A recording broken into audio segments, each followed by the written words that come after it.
नमस्कार। Good morning प्यारे साथियों, कैसे हैं आप सभी। उम्मीद करती हूँ सभी प्यारे साथी एकदम मस्त शानदार जिंदाबाद जबरदस्त होंगे। मैं वर्षा आप सभी का स्वागत करती हूँ आपके अपने प्यारे परिवार रोजगार विद अंकित एप्लीकेशन पर। तो प्यारे साथियों, एलटी ग्रेड शिक्षक भर्ती में संस्कृत की क्लासेस चल रही हैं। एक साहित्य की सुबह 10 बजे और एक चलती है दोपहर 1 बजे, जिसमें हम व्याकरण करते हैं। तो फिलहाल अभी आपके साहित्य में हमने शुरू किया है नीति शतकम पढ़ना। नीति शतकम का आज तीसरा दिन है। पहली क्लास में हमने नीति शतकम की जो पूर्व पीठिका है, ये नीति शतक पढ़ने से पहले इसके रचयिता कौन है ना, उनकी कौन सी और रचनाएं हैं, उनका समय क्या है, कौन कौन सी कहानियां उनके बारे में प्रचलित हैं, मंगलाचरण आदि हमने पहली क्लास में डिस्कस किया था। सेकंड क्लास में यानी कल की क्लास में मूर्ख पद्धति, जो इसकी पहली पद्धति है, मंगलाचरण के बाद ब्रह्म की स्तुति के बाद दूसरी पद्धति इसमें मूर्ख पद्धति है, उसे हमने शुरू किया। उसके 10 श्लोक हमने खत्म कर लिए थे। तो एक बार फटाफट से क्लास में आ जाइए, उसके बाद आगे इस सेशन को बढ़ाते हैं। ठीक है, तो नीति शतकम आप पढ़ रहे हैं। नीति शतकम के सामान्य चर्चा करें तो नीति शतकम के रचयिता कौन है बताइए। नीति शतकम के रचयिता कौन है, रचयिता का नाम, इसमें कितने श्लोक हैं, इसका मंगलाचरण कैसा है, मतलब कौन से देव की स्तुति करता है, आशीर्वादात्मक है, वस्तु निर्देशात्मक है कि नमस्कारात्मक है, ये बताइए। इसमें पद्धतियां कितनी हैं, नीति शतकम को कितनी पद्धति में बांटा गया है, ये सब जो इसको आपको पता होना चाहिए नीति शतकम के बारे में। सबसे पहले कहेंगे नीति शतकम के रचयिता हैं भर्तृहरि। इनका समय लगभग हम 6वीं शताब्दी के आसपास का मानते हैं, है ना, 6वीं शताब्दी का मानते हैं। ठीक, इसके अलावा श्लोक इस नीति शतकम में 111 श्लोक है। मंगलाचरण इसका नमस्कारात्मक है, नमस्कारात्मक मंगलाचरण है। किसकी स्तुति हुई है, ब्रह्म की स्तुति है, ब्रह्म की स्तुति है। ब्रह्म को कैसा बताया है, जो दिशा और काल से अनवच्छिन्न है, जो अनंत है, जो चैतन्य मूर्ति स्वरूप है, जो आपके तेजस स्वरूप है, जो शांत स्वरूप है। ऐसे आपके जो आपके जो है खुद से ही अपने आत्म अनुभव से ही जाना जाए, ऐसे उस ब्रह्म को नमस्कार है। तो यानी ब्रह्म की स्तुति यहाँ पर नमस्कारात्मक मंगलाचरण में की गई है। पद्धतियों की बात करें तो कुल 11 पद्धतियां इसमें हैं। कौन कौन सी पद्धतियां हैं, एक बार रिपीट करें। चलिए आप लोग कमेंट सेक्शन में बताना शुरू करिए कि इसमें कौन कौन सी 11 पद्धतियों की बात हम लोग कर रहे हैं। कौन कौन सी 11 पद्धतियां हैं। सबसे पहले तो वही आपकी ब्रह्म की स्तुति है ना, ब्रह्म की स्तुति सबसे पहले होती है।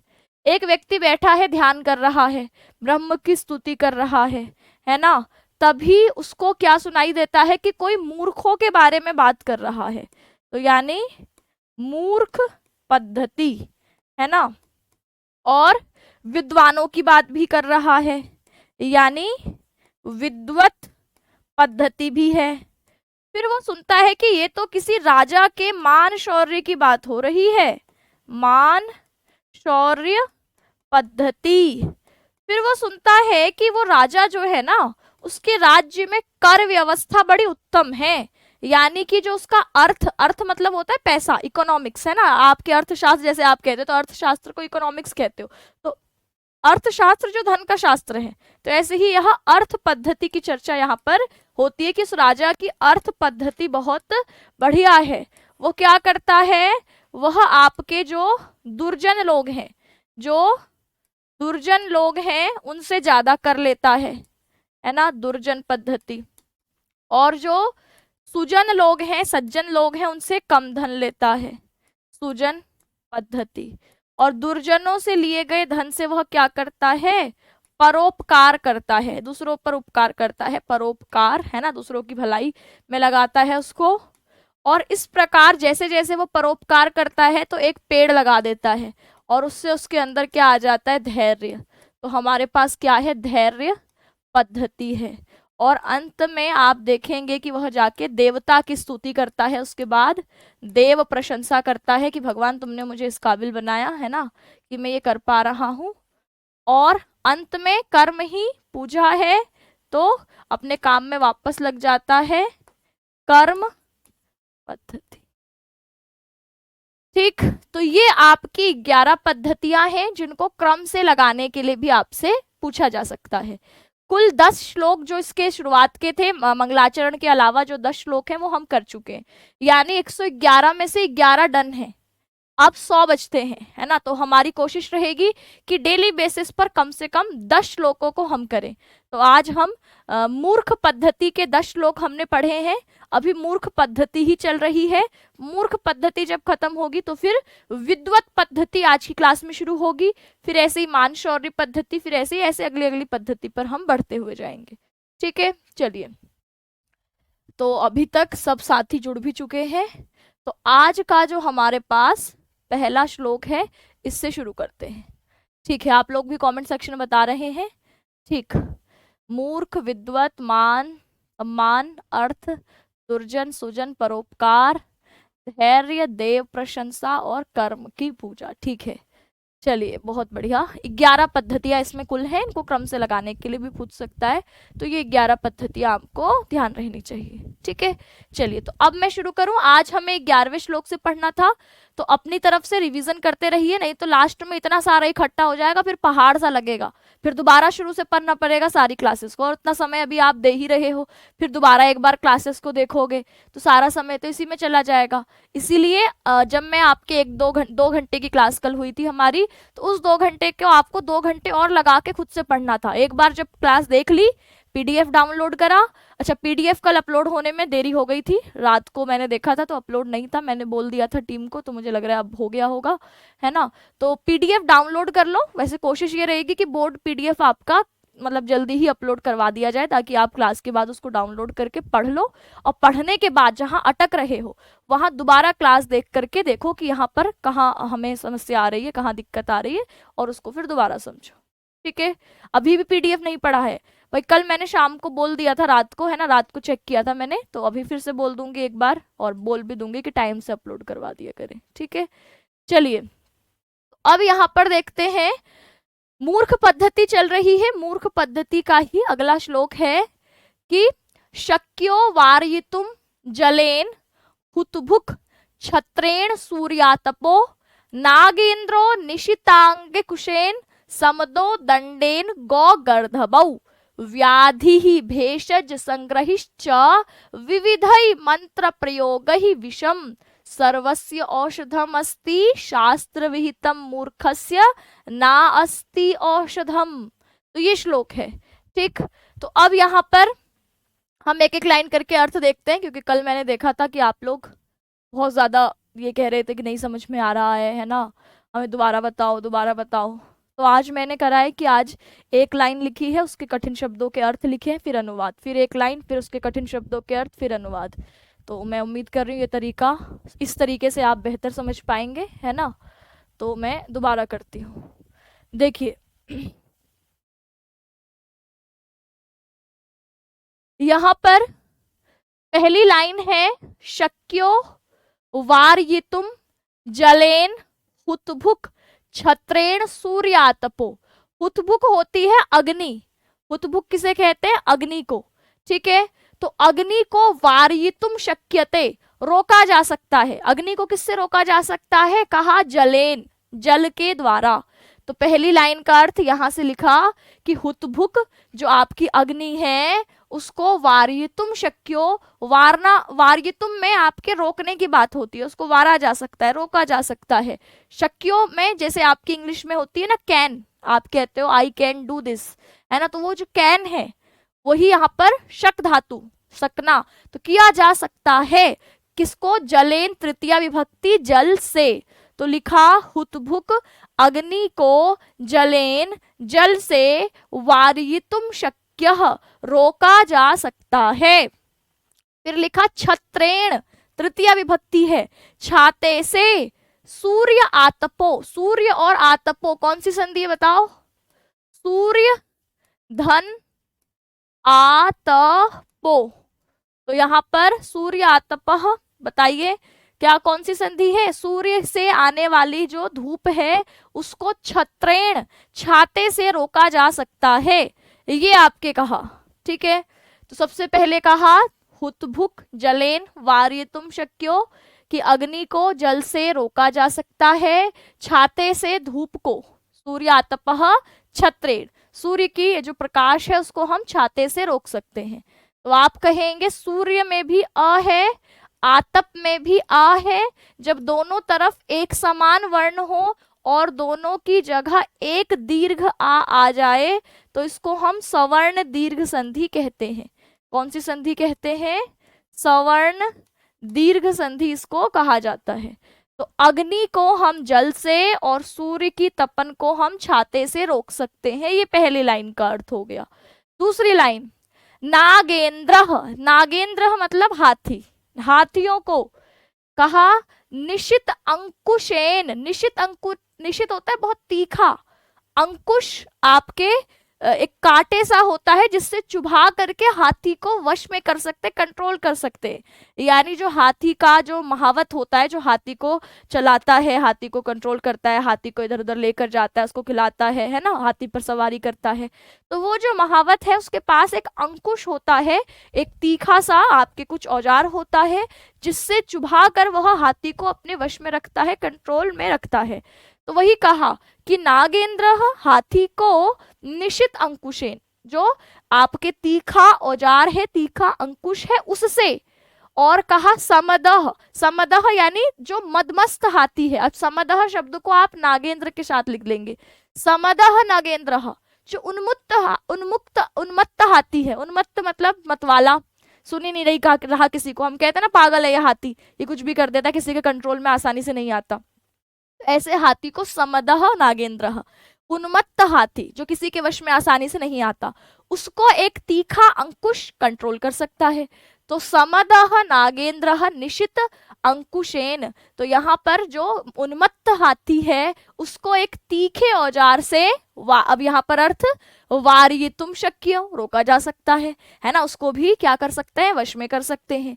और दंडेन, दंड से, लाठी से, गौ गर्धबोह, गौ मतलब गाय बैल आदि, गर्धब गधे है ना, तो बैल गधे आदि को दंडे से वश में किया जा सकता है, वार्यितुम शक्य, रोका जा सकता है। तो अब अर्थ क्या हो गया कि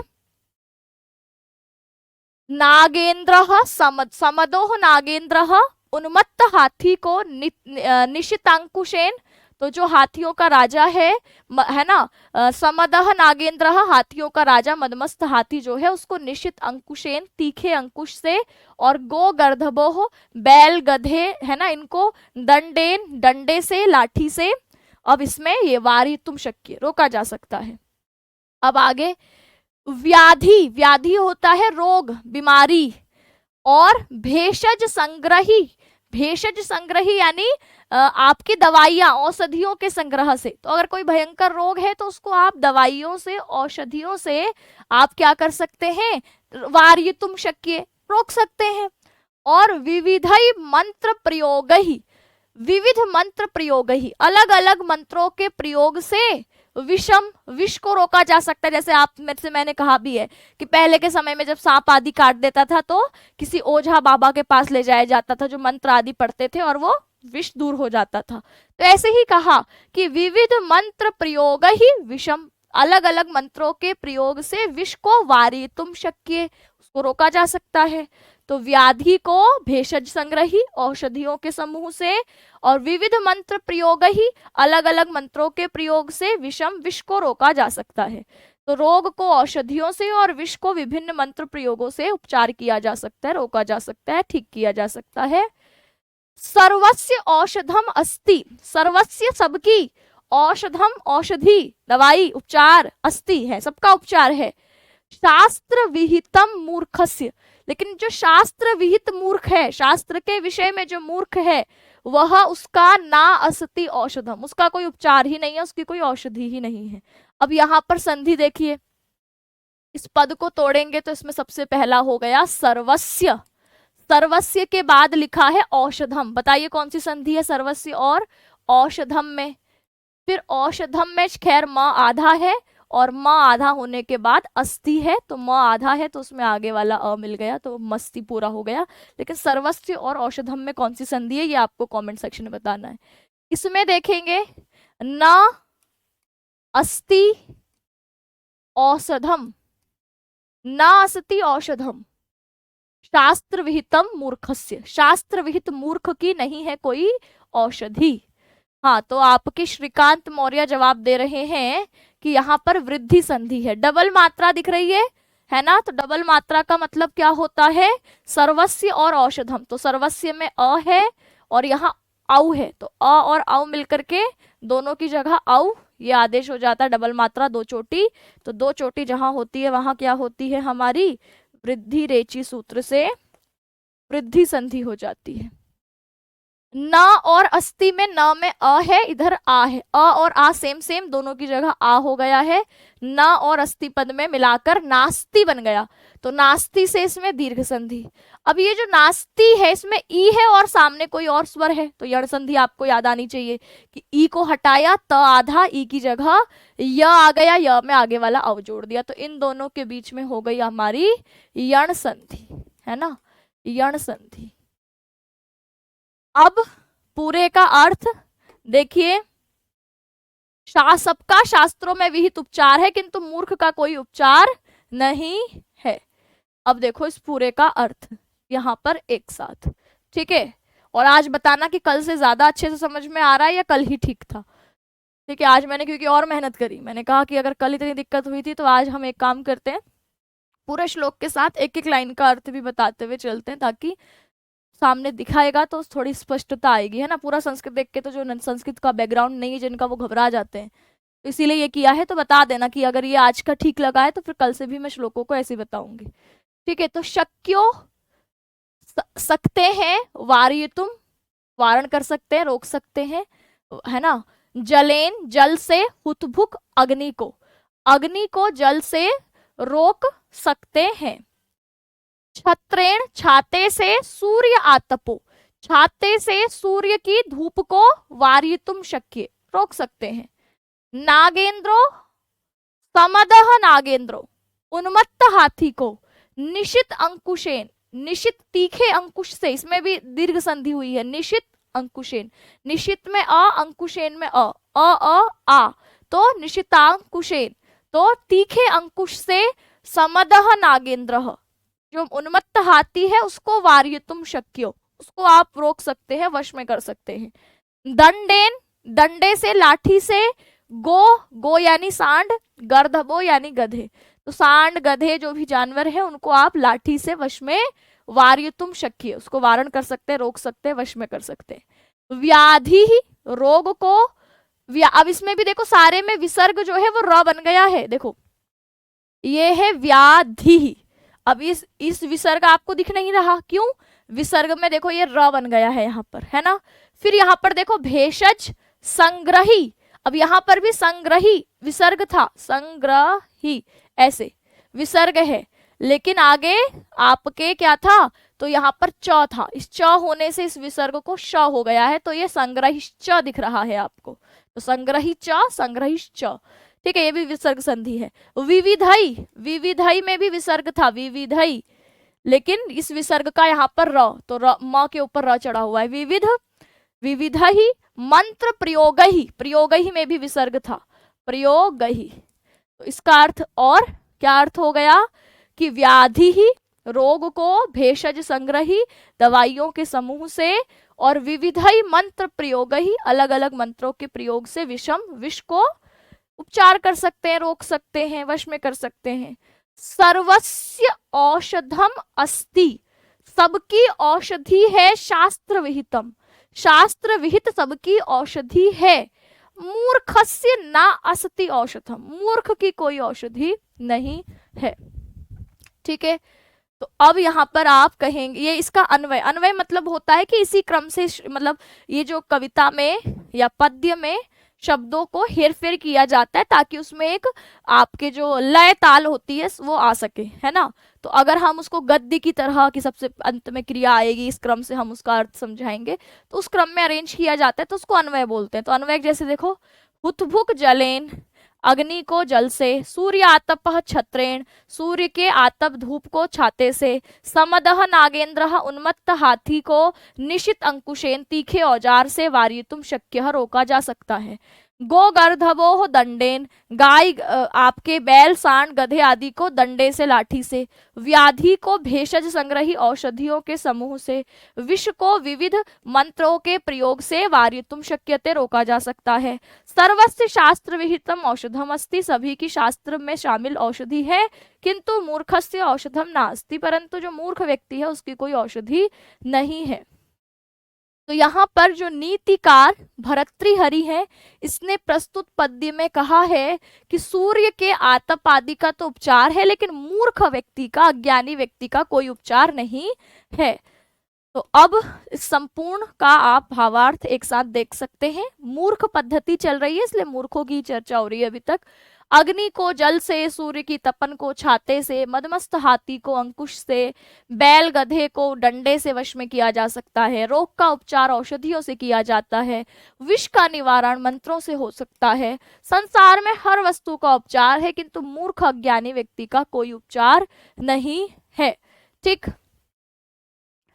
तो यहाँ पर यही कठिन शब्दों के अर्थ जैसे आपको कल दिखाई दे रहे थे।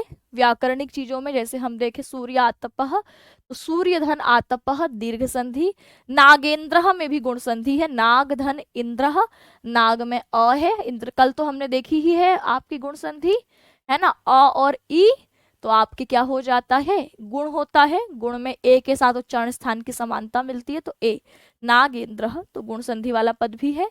निशित अंकुशेन, निशित में अ, अंकुशेन में अ और अ मिलकर आ, दीर्घ संधि। व्याधि भेषज संग्रही, तो व्याधि ही में विसर्ग है, भेषज संग्रही आपके इस पद के साथ विसर्ग का एक व्यंजन पद से संयोग होकर ये विसर्ग को र हो जाता है, विसर्ग संधि है। संग्रहिश्च में आप देखेंगे संग्रही धन च है, संग्रही में विसर्ग आगे च, तो यहाँ पर शुचित्व लिखा है, वैसे देखेंगे तो ये विसर्ग पहले विसर्जनीय से सह विसर्ग संधि का सूत्र है, उससे ये विसर्ग स में बनता है। जब विसर्ग का स बन जाता है तब शुचित्व संधि अप्लाई होती है और फिर ये तालव्य श बन करके संग्रहिश्च होता है। विविध मंत्र ही, विविध ही में विसर्ग है, आगे मंत्र प्रयोग ही है, तो विसर्ग को र बन करके यहाँ आपके सर पे चढ़ा हुआ, ये भी आपके विसर्ग संधि आप कह सकते हो। और इन सब पदों में देखोगे तृतीया विभक्ति है, जैसे ये हमारे पास श्लोक है, इसमें देखो वार्यितुम शब्द में तुमुन प्रत्यय है, तुमुन प्रत्यय, तुमुन प्रत्यय में क्या जुड़ा हुआ दिखता है आपको, तुम। जैसे मैं कहूं पठितुम, पढ़ने के लिए, है ना, लेखितुम, लिखने के लिए, लेखितुम, लेखी तुम, लिखने के लिए, गंतुम, गंतुम, गंतुम, जाने के लिए, तो ये तुमुन प्रत्यय है। ठीक है, इसके अलावा जलेन पद तृतीया विभक्ति, जल से, छत्रेण तृतीया विभक्ति, ये एक वचन के हैं, छाते से। ठीक है, और इसके अलावा निशित अंकुशेन तृतीया विभक्ति से, इससे, दंडेन तृतीया विभक्ति, ये सब तृतीया विभक्ति एक वचन के हो गए। व्याधि भेषज संग्रही, तो औषधियों के समूहों से, तो ये बहुवचन, तृतीया विभक्ति तो है इससे, औषधियों के समूह से, तो औषधियों बोल दिया इसलिए तृतीया बहुवचन। विविध मंत्र प्रयोग है, अलग अलग मंत्रों के प्रयोग से, तो मंत्र भी बहुवचन में हो गया, इसलिए तृतीया तो है लेकिन बहुवचन की है।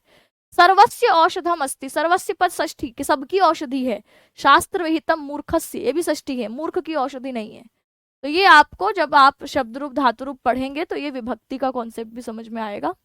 समास की बात करें, अच्छा, प्रयोग ही, विषम में भी प्रयोग ही का विसर्ग का र बन गया, विसर्ग संधि। सर्वस्य औषधम में वृद्धि संधि, नास्ति औषधम पद में अस्ति और औषधम पद में यण संधि हुई है, और नास्ति पद में पूछे तो आपकी दीर्घ संधि हुई है ना, तो ये आपकी कौन सी संधि है, दीर्घ संधि।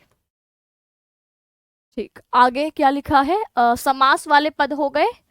तो समास वाले पद शुचित्व संधि कैसे पहचानेंगे, जब मैं व्याकरण में संधि पढ़ाऊंगी तो वहां समझाऊंगी संधि के कॉन्सेप्ट, है ना। यहाँ मैं सिर्फ शब्दों में ये चीज है ये बताते हुए चलूंगी, यहाँ संधि नहीं समझाऊंगी। ये तो साहित्य का अलग से पढ़ाने का मतलब क्या, अगर मैं इधर भी व्याकरण ही पढ़ा रही हूँ तो वो व्याकरण अलग चल रहा है, संधि अलग चल रही है, वो वहां पढ़ेंगे आप।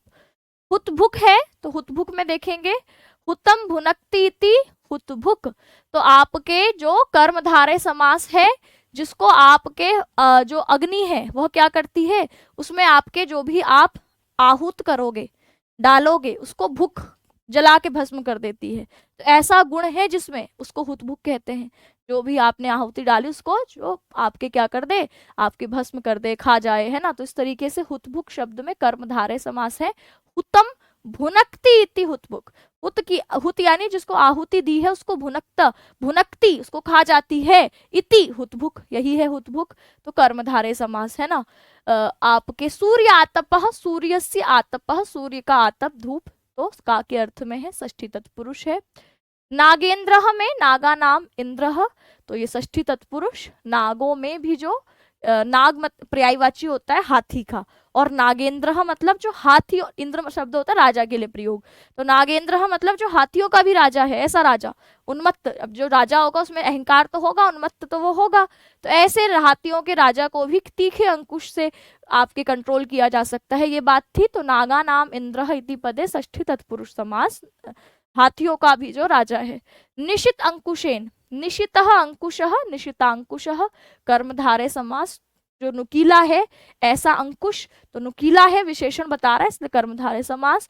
गौश्च गर्धवश्च द्वंद्व समास, सांड और बैल, तो और के अर्थ में समास हुआ, द्वंद्व हो गया।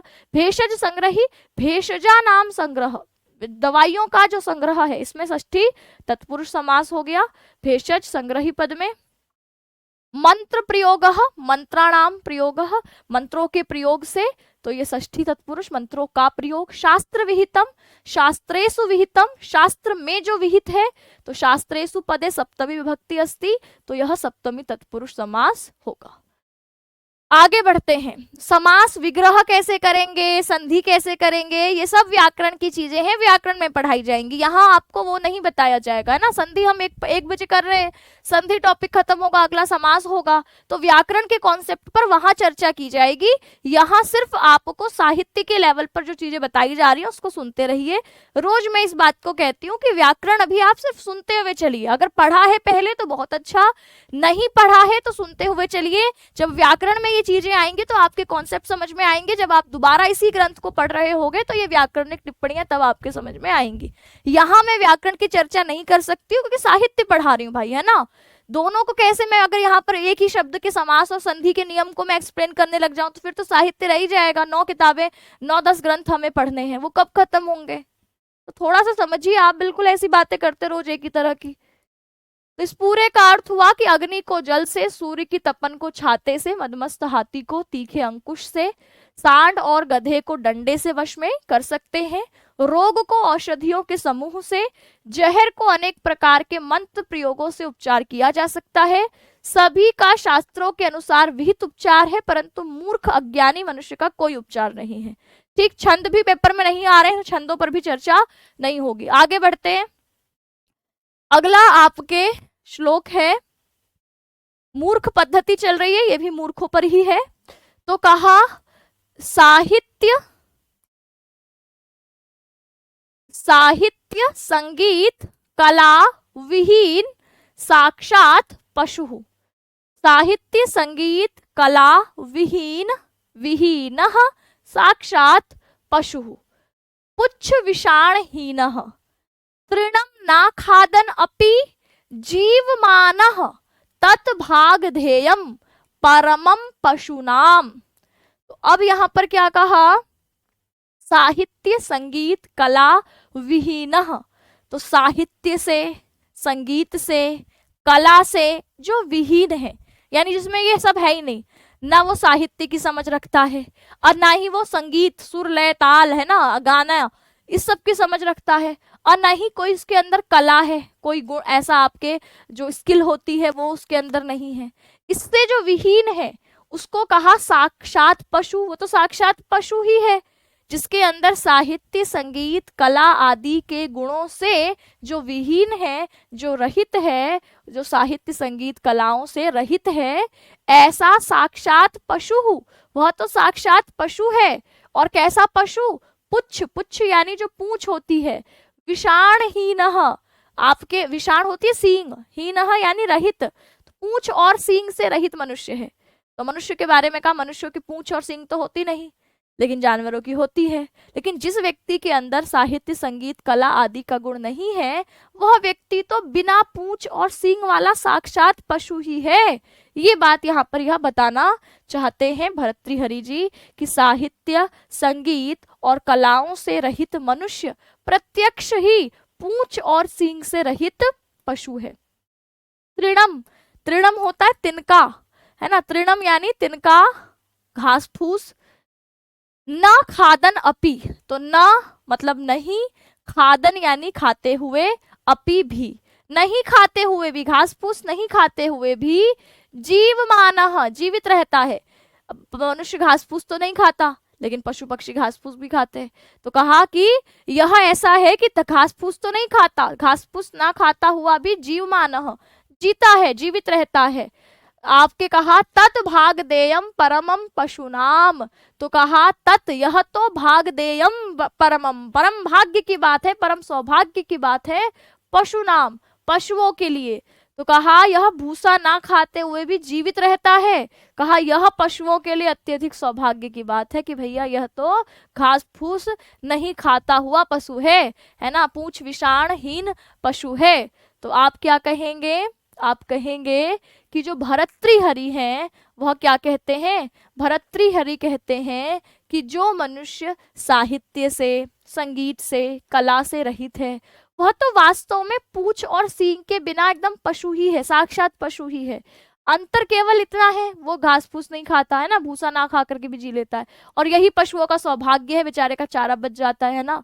नहीं अगर चारा खाने लग जाए मनुष्य तो बस फिर जानवरों के लिए बचे ही क्या। तो ये बात यहाँ पर भर्तृहरि कहते हैं। जैसे कई बार ये लाइन जो इम्पोर्टेंट लाइन है सूक्ति के रूप में पूछी जाती है कि ये कौन से ग्रंथ की है कि साहित्य, संगीत, कला विहीन साक्षात पशु, ये कहाँ पर है ना। तो ये आप क्या कहेंगे, तो ये आपके ये सूक्ति कहाँ की है ये पूछता है, तो आप कहेंगे यह भर्तृहरि के नीति शतकम में है कि साहित्य और संगीत कला से विहीन जो मनुष्य है वह तो साक्षात प्रत्यक्ष ही पुच्छ पूंछ विषाणहीन, पूंछ और सींग से रहित पशु ही है ना। तृणम ना खादन अपि, तिनका ना खाता हुआ भी जीवमान जीता है। तत् पशु नाम, यह तो पशुओं का परम भागधेयम, बड़ा सौभाग्य है पशुओं का कि यह चारा नहीं खाता है। अब व्याकरणिक चीजों की बात करें तो सबसे पहले संधि की चर्चा कर लेते हैं। तो सबसे पहला कि साहित्य, संगीत, कला विहीन, ये देखा था आपने, कला विहीन, इसमें विसर्ग को स हो गया है। साहित्य, संगीत, कला विहीन, अब यहाँ पर विहीन शब्द था यानी विसर्ग था, सामने साक्षात पद से जब यह मिला तो ये विसर्ग किस में बदल गया, स में बदल गया। ये विसर्ग संधि है, स में बदल गया है ना। साक्षात पशु पुच्छ विषाणहीन, इसमें कोई संधि नहीं है। तृणम ना खादन अपि, जीवमानः शब्द में भी आप देखेंगे, जीवमानः शब्द में भी मानः में न में विसर्ग था, सामने तत् भागधेयम था, तो ये विसर्ग को क्या हो गया है, स आदेश हो गया, ये भी विसर्ग संधि है। ठीक है, और तो इसमें और कोई संधि नहीं है। चलिए ठीक है, समास की बात करते हैं। तो जीवमानः तत् भागधेयम, तो तत्पद से यहाँ पर विसर्ग संधि हो गई, विसर्ग को स आदेश हो गया है ना। अब आगे लिखा है समास, साहित्य, संगीत, कला विहीन, साहित्योः कला, साहित्य, संगीत, कला, साहित्य और जो आपकी संगीत है उसकी कला जो है षष्ठी तत्पुरुष, साहित्य, संगीत, कला, साहित्य और संगीतों की जो कला है, तो ये आपके षष्ठी, साहित्य संगीत की कला, की का के होने से षष्ठी तत्पुरुष हो गया। साहित्य संगीत कला भी विहीन, साहित्य संगीत कलाओं से जो विहीन है, तो से पद होने से तृतीया तत्पुरुष हो गया। पुच्छ विषाणहीन, तो कहा पुच्छ विषाणौ च, सिर्फ पूंछ और विषाण देखें तो ये तो द्वंद्व था, पूंछ और सिंह, लेकिन जब इसमें विहीन लग गया तो अब इसका अर्थ तृतीय तत्पुरुष कि पुच्छ विषाण, पुच्छ विषाण ही हीन, है ना। तो यहाँ पर सिर्फ पुच्छ और विषाण पद में द्वंद्व समास, पूंछ और सिंह, लेकिन जब हीन जुड़ा तो पूंछ सिंह से रहित, तो से पद होने से, इससे रहित होने से तृतीय तत्पुरुष समास। ठीक है। तो साहित्य, संगीत आदि जो मन को आनंद देने वाली कलाएं हैं, इससे जो अनभिज्ञ है, इनको जो नहीं जानता है, वो तो प्रत्यक्ष रूप से पूंछ और सींग के बिना जानवर होते हुए, मतलब के बिना जानवर ही है। वह भूसा इत्यादि ना खाते हुए भी जीवित रहता है। यह पशुओं के लिए बड़ी सौभाग्य की बात है, अर्थात वह मनुष्य पशुओं का चारा खाए बिना ही पशुओं के समान जीवन व्यतीत कर रहा है, जिससे भाग्यवश पशुओं का चारा बच जाता है। ये बात इसमें कही। अभी भी मूर्ख पद्धति ही चल रही है। अब आगे देखते हैं, विद्या आदि का महत्व इसमें बताया है कि ये शाम न विद्या न तपो न दानम ज्ञानम न शीलम न गुणो न धर्म ते मृत्यु लोके भुवि भार भूता मनुष्य रूपेण मृगाश्चरंती। ये आप जब संस्कृत पढ़ते होंगे 7वीं 8वीं में, है ना, 9वीं 10वीं में, तो उसमें जो श्लोक होते हैं ज्यादातर ये आपके, मुझे लगता है कि 9th 10th में कुछ किताबें हैं उसमें ये श्लोक हैं। जो 7वीं की किताब में साहित्य संगीत कला विहीनः थी हमारे टाइम पर, ठीक है। तो ये श्लोक आपके जो विद्या के महत्व को बताते हैं या मूर्खों के बारे में बताते हैं, तो इनमें से कुछ श्लोक आपके छोटे छोटे स्तर पर, जैसे सीटेट की तैयारी आपने करी हो तो वहां भी यहीं से आपके ये श्लोक पूछे जाते हैं, है ना। तो जैसे लिखा, ये शाम न विद्या, ये शाम यानी षष्ठी विभक्ति बहुवचन है, जिनके पास न विद्या, विद्या ही नहीं है ना, ज्ञान ही नहीं है। ये शाम न विद्या, जिनके पास विद्या ही नहीं है, ना तपो, और ना तप है तपस्या, विद्या नहीं है और विद्या के लिए जो तप करना पड़ता है वो भी नहीं है। तपस्या ऐसे नहीं कि हम वन में जा रहे हैं आंखें बंद करके बैठे हैं तो तपस्या हो रही है, तपस्या अपने काम के साथ तपस्या है ना। जैसे अभी मैं आपको पढ़ा रही हूँ, तो जैसे ही एलटी ग्रेड का बैच आया, मेरी क्लास दिन में 6-7 घंटे क्लास हो रही है। अब मैं कहाँ पहले 3-4 घंटे लेती थी, अचानक से 7 घंटे हो गई। और 7 घंटे पढ़ाने का मतलब है कि आपको 4-5 घंटे खुद पीपीटी तैयार करने से लेकर कंटेंट को फिल्टर करने तक, इन सब में भी लगेंगे। तो और फिर ये सब करने के बाद अपने भी काम होते ही होंगे, खाना पीना, है ना, नहाना धोना, घर के बाकी काम होते होंगे। तो ये अब क्या है, ये मेरे लिए एक तपस्या ही है भाई, अब हाथ में लिया है तो करेंगे तो है ही। तो अपने काम को आप कितनी मेहनत के साथ, लगन के साथ करते हो, ये भी एक तपस्या है। तो कहा कि जिसमें विद्या का गुण नहीं है और जिसके अंदर अपने काम को करने के लिए कोई तप करने की जो होती है, तपना मतलब आप कष्ट उठा रहे हो, ये भी जिसके अंदर नहीं है, विद्या नहीं है, तप नहीं है ना, कठोर मेहनत करने का गुण नहीं है, ना दानम, ना किसी को कुछ देने का गुण है, और ना ज्ञानम, ना उसके अंदर ज्ञान है, ना शीलम, ना उसका चरित्र अच्छा है, स्वभाव अच्छा है, और ना गुणों, ना उसके अंदर गुण है, ना धर्म, और ना ही उसके अंदर धर्म है। ठीक है। तो कहेंगे जिन मनुष्यों के पास ना विद्या, विद्या नहीं है, तपह ना, तपस्या भी नहीं है, कहा दानम ना, दान भी तो नहीं है, और ज्ञानम ना, ज्ञान भी नहीं है, विवेक भी नहीं है, शीलम ना, सदाचार नहीं है, स्वभाव नहीं है, अच्छा आचरण नहीं है, गुणः ना, गुण भी नहीं है, दया क्षमा आदि जो गुण होते हैं वो भी उसके अंदर नहीं है, धर्मः ना, धर्म भी नहीं है। तो जिन मनुष्यों के पास ना विद्या है, ना तपस्या है, ना दान है, ना विवेक है, ना सदाचार है, ना गुण है, ना धर्म है, कहा ते मृत्यु लोके, वो तो मृत्यु लोक में कैसे हैं, भुवि, तो ते मृत्यु लोके भुवि, तो भुवि हो गया सप्तमी विभक्ति, पृथ्वी पर, मृत्यु लोक, पृथ्वी को मृत्यु लोक बोला है क्योंकि यहाँ इंसान आता है, जन्म लेते ही समझ जाओ कि अब ये मरेगा, हर जन्म ली हुई चीज को एक दिन मरना है। तो ये पृथ्वी क्या है, मृत्यु लोक है, यहाँ हर दिन, हर जन्म ली हुई चीज एक दिन नष्ट होगी, उसकी मृत्यु होगी। तो कहा वे जो है ऐसे मनुष्य जिनके पास ना विद्या है, ना तप है, ना ज्ञान है, ना शील है, ना धर्म है, वे इस मृत्यु लोक पृथ्वी पर भारभूत, भार के समान ही है, भार स्वरूप है, मनुष्य रूपेण, मनुष्य के रूप में, मृगाह चरंती, तो मनुष्य के रूप में आपके क्या है, वह आपके मनुष्य रूप में पशुओं के समान विचरण करने वाले हैं, है ना। जैसे आपके रूप तो उन्होंने मनुष्य का पाया है, लेकिन विचरण संसार में कैसे करते हैं, तो कहा मनुष्य के समान वो आपके मृगाह यानी पशुओं के समान विचरण करते हैं, घूमते हैं। ठीक। तो वे लोग इस मृत्यु लोक में पृथ्वी पर भार स्वरूप होकर मनुष्य के रूप में पशुओं के समान विचरण करते हैं, घूमते हैं। तो ये तो आसान ही था, आपके मतलब बेसिक लेवल का ही है कि ये शाम विद्या ना, जिसके पास विद्या नहीं है, तपह ना, तप नहीं है, कठोर मेहनत नहीं है। दानम ना, दान देने का गुण नहीं है। ज्ञानम ना, ज्ञान भी नहीं है। शीलम ना, सदाचार आचरण चरित्र ये भी नहीं है। गुणः ना, गुण भी नहीं है। धर्मः ना, धर्म भी नहीं है।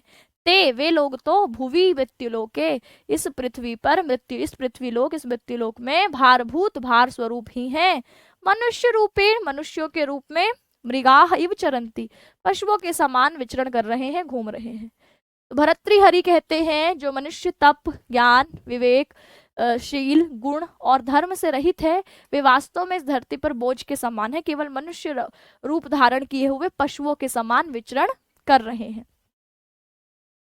ये आप इसको पढ़ सकते हैं। संधि की देखें तो मृगाश चरंती पद में मृगाह और चरंती, इसके अलावा तो और कोई संधि नहीं है ना।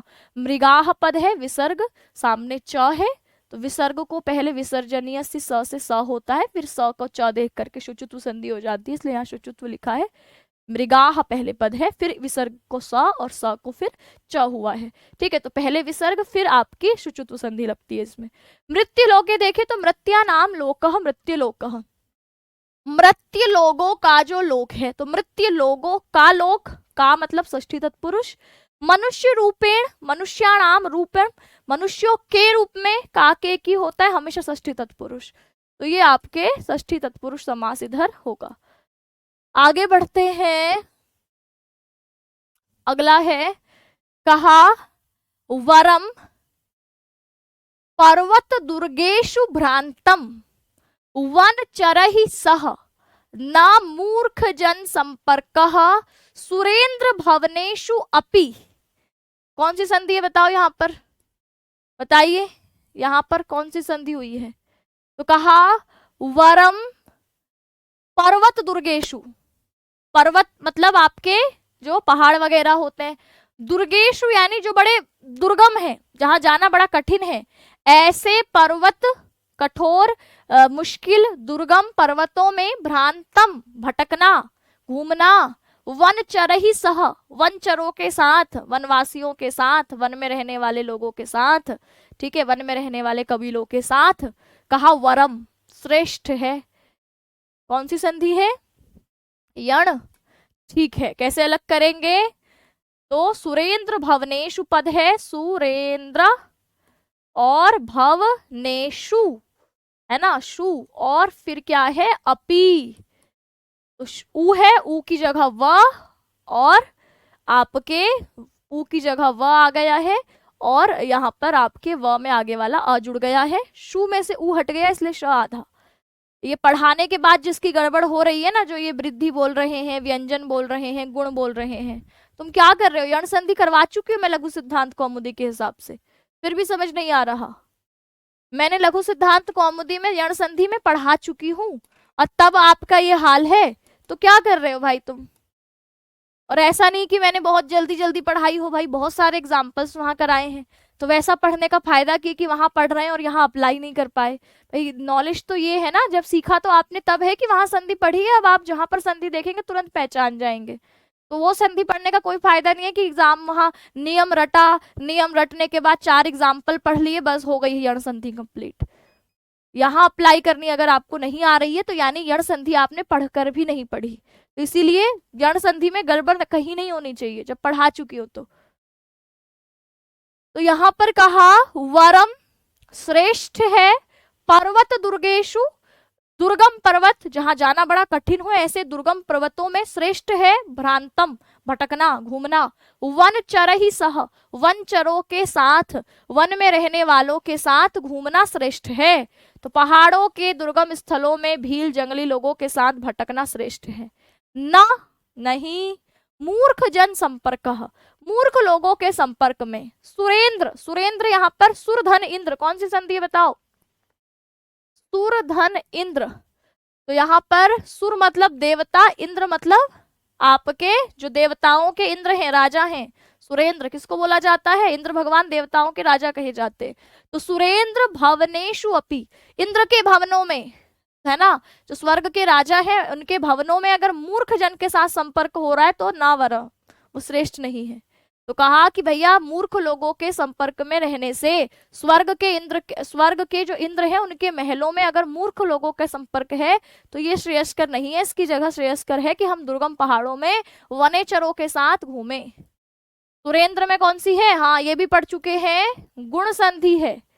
आद गुण सूत्र से गुण संधि, सुर में अ और यहाँ ई और ई ए, सुरेंद्र है ना। तो कहा कि न नहीं मूर्ख जन संपर्क, मूर्ख लोगों के साथ संपर्क, मूर्ख लोगों का साथ, सुरेंद्र भवनेशु अपि, स्वर्ग के इंद्र के महलों में भी, किंतु इंद्र के महलों में मूर्ख व्यक्तियों का संग वांछनीय नहीं है।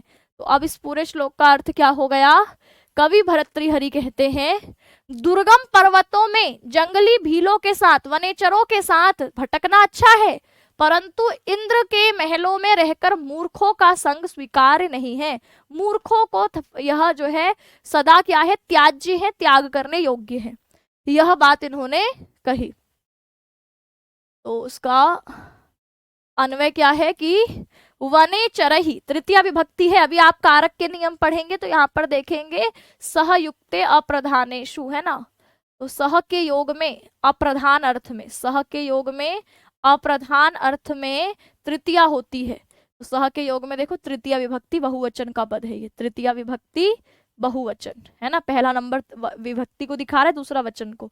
तो तृतीया विभक्ति बहुवचन का पद कि वनेचरों के साथ, पर्वत दुर्गेशु सप्तमी विभक्ति बहुवचन, पर्वत के दुर्गों में भ्रांतम भटकना, आपके भ्रम धातु के साथ क्षत्रि प्रत्यय भ्रांतम हो गया, वरम श्रेष्ठकर है, सुरेंद्र भवनेशु ये भी सप्तमी विभक्ति बहुवचन, अपि मतलब अव्यय भी, सुरेंद्र के भवन में और आपके जो इंद्र है उनके भवन में भी मूर्ख जन संपर्क न वरम, मूर्ख के लोगों के साथ संपर्क श्रेष्ठ नहीं है।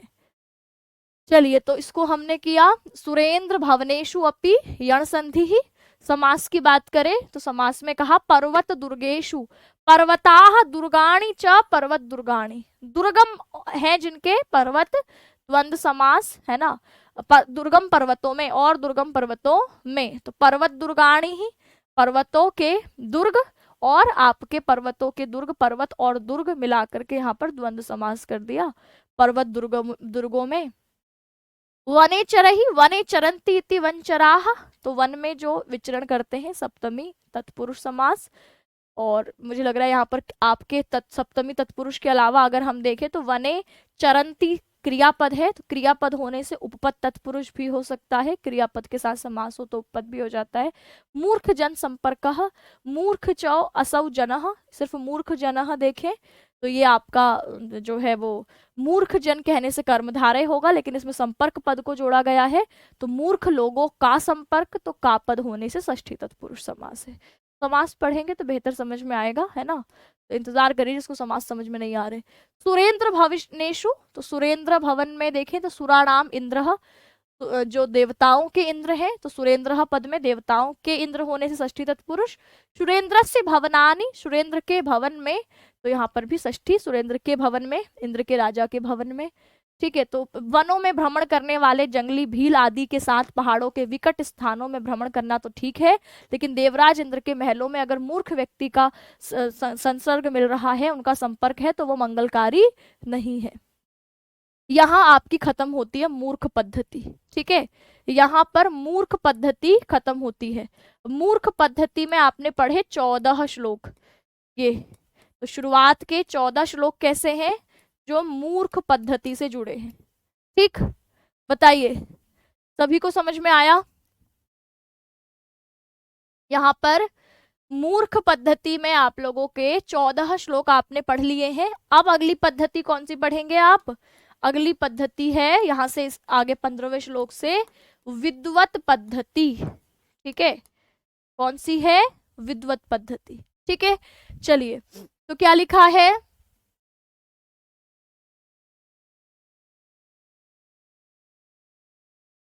शास्त्रो उपस्कृत शब्द सुंदर गिरह शिष्य प्रदे आगमा विख्याताः कवयो वसंति विषये यस्य प्रभोः निर्धनाः तद जाड्यम वसुधाधिपस्य कवयोः हि अर्थम विना अपीश्वरः कुत्स्याः स्युः परीक्षकाः ही मणयो यही अर्घतः पातितः। अब इसमें बहुत सारे पदों में आपको संधि दिखेगी।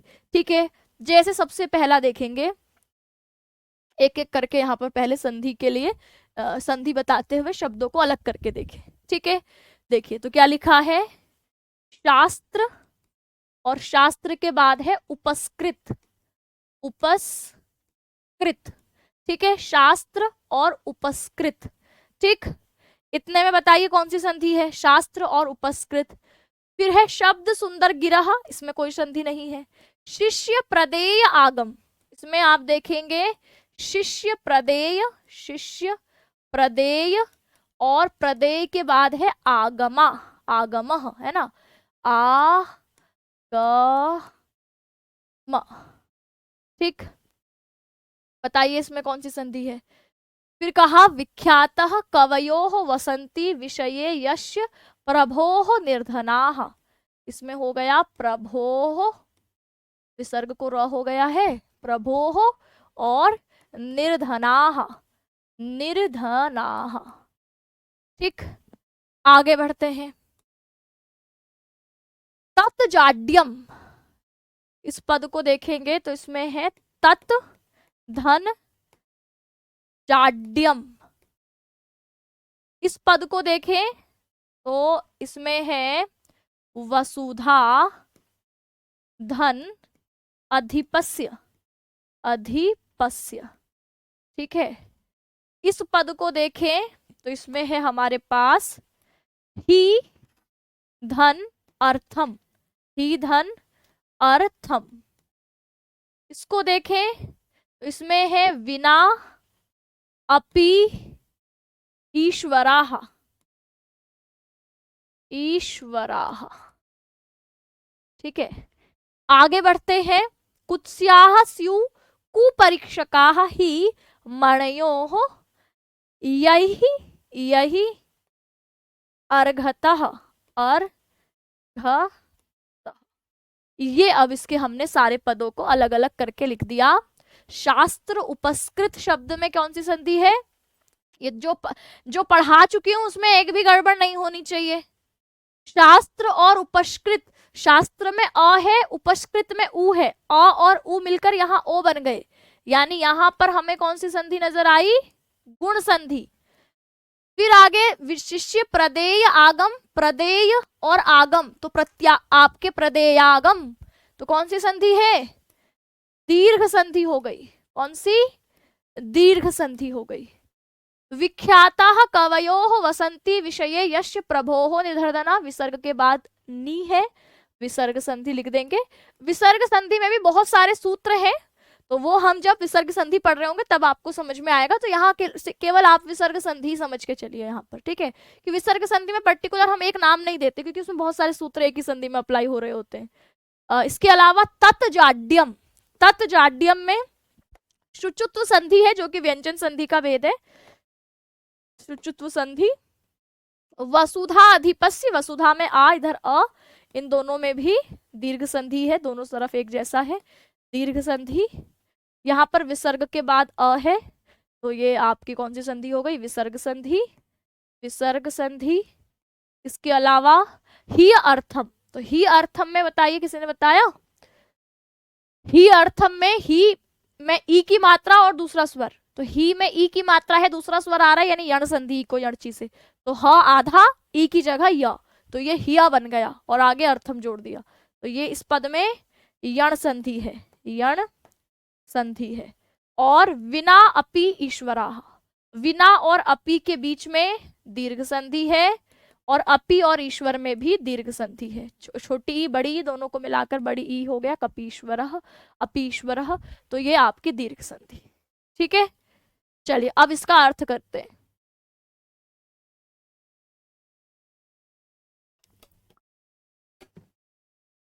अर्थ करेंगे तो सबसे पहले लिखा कि शास्त्र उपस्कृत शब्द सुंदर गिरह, शास्त्र से जो उपस्कृत है, शास्त्र से जो उपस्कृत है यानी शास्त्रों से जो अलंकृत है और जिनके शब्द कैसे हैं, तो कहा शब्द जिनके शास्त्र से अलंकृत शब्द हैं, सुंदर गिरह, गिरह होती है वाणी, जिनकी वाणी क्या है, आपके शास्त्र रूपी शब्दों से अलंकृत है, ऐसी सुंदर वाणी वाले। ठीक, तो शास्त्र उपस्कृत शब्द सुंदर गिरह, जो शास्त्रों से अलंकृत शब्दों से सुंदर वाणी वाले हैं। ठीक है, बहुव्रीहि समास होगा इसमें, क्योंकि यह विद्वानों के विषय के लिए इसका मतलब पूरा आपके जो अर्थ है वो इशारा है विद्वानों की तरफ जा रहा है। तो शास्त्र उपस्कृत शब्द सुंदर गिरह, शास्त्र से जो उपस्कृत है, अलंकृत है, ऐसे शब्द सुंदर, सुंदर शब्दों, गिरह वाणी, सुंदर शब्दों वाली जिनकी वाणी है, ऐसे शिष्य प्रदेय आगमा, शिष्य मतलब जो आपके छात्र हैं, प्रदेय मतलब देने योग्य, आगमा शास्त्र है जिनके पास, अरे शिष्यों को देने योग्य शास्त्र है जिनके पास, ज्ञान है जिनके पास, आगम हमारे शास्त्रों को कहते हैं, वेद पुराण आदि सब आगम है, तो शिष्यों के देने योग्य जिनके पास क्या है, शास्त्र ज्ञान है, ऐसे वो विख्याता कवयो, विख्यात प्रसिद्ध, जो सब जगह प्रसिद्ध है, विख्यात है, ऐसे कवयो, ऐसे कवि, ऐसे विद्वान, वसंती रहते हैं, विषये, विषय पद का अर्थ यहाँ विषय में नहीं, देश में है, विषय का अर्थ क्या है यहाँ, देश में, यस्य षष्ठी, जिसके, प्रभोः, प्रभोः यहाँ राजा के लिए आया है, जिस राजा के, निर्धनाः, जिस राजा, अब इस पूरे का अर्थ देखेंगे तो यस्य प्रभोः, जिस राजा के विषये राज्य में, निर्धनाः वसंती, निर्धन रहते हैं, कौन, तो कहा जो शास्त्रों से अलंकृत आपके सुंदर शब्दों, सुंदर शब्द रूपी वाणी वाले हैं, शिष्यों को देने योग्य जिनके पास आगम है, शास्त्र ज्ञान है, ऐसे विख्यात कवि रहते हैं जिस देश में, जिस राजा के देश में, निर्धन।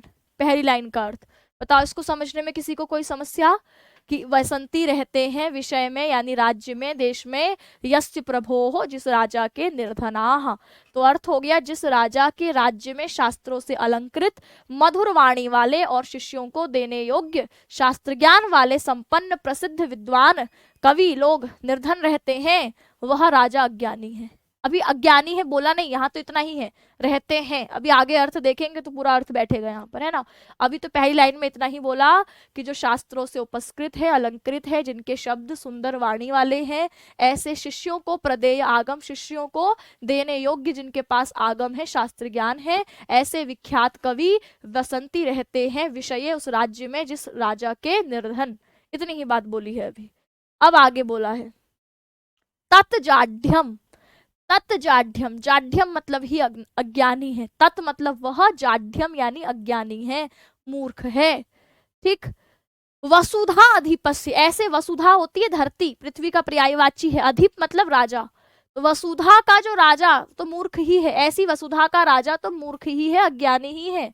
ऐसे राजा के राज्य में जहाँ विद्वान विख्यात, जो कि जिनके शास्त्रों से अलंकृत है, जिनकी वाणी सुंदर शब्दों वाली है, शास्त्र ज्ञान रखने वाले हैं, शिष्यों को देने योग्य शास्त्र ज्ञान है जिनके पास, ऐसे राजा के राज्य में अगर विद्वान मूर्ख होते, मतलब आपके निर्धन वसंती, निर्धन होकर रहते हैं, तत्जाड्यम वह मूर्खता ही है, वसुधा अधिपस्य उस राजा की मूर्खता ही है ना, वसुधा अधिपस्य उस धरती के अधिपति उस राजा की, तत्जाड्यम वह मूर्खता ही है ना।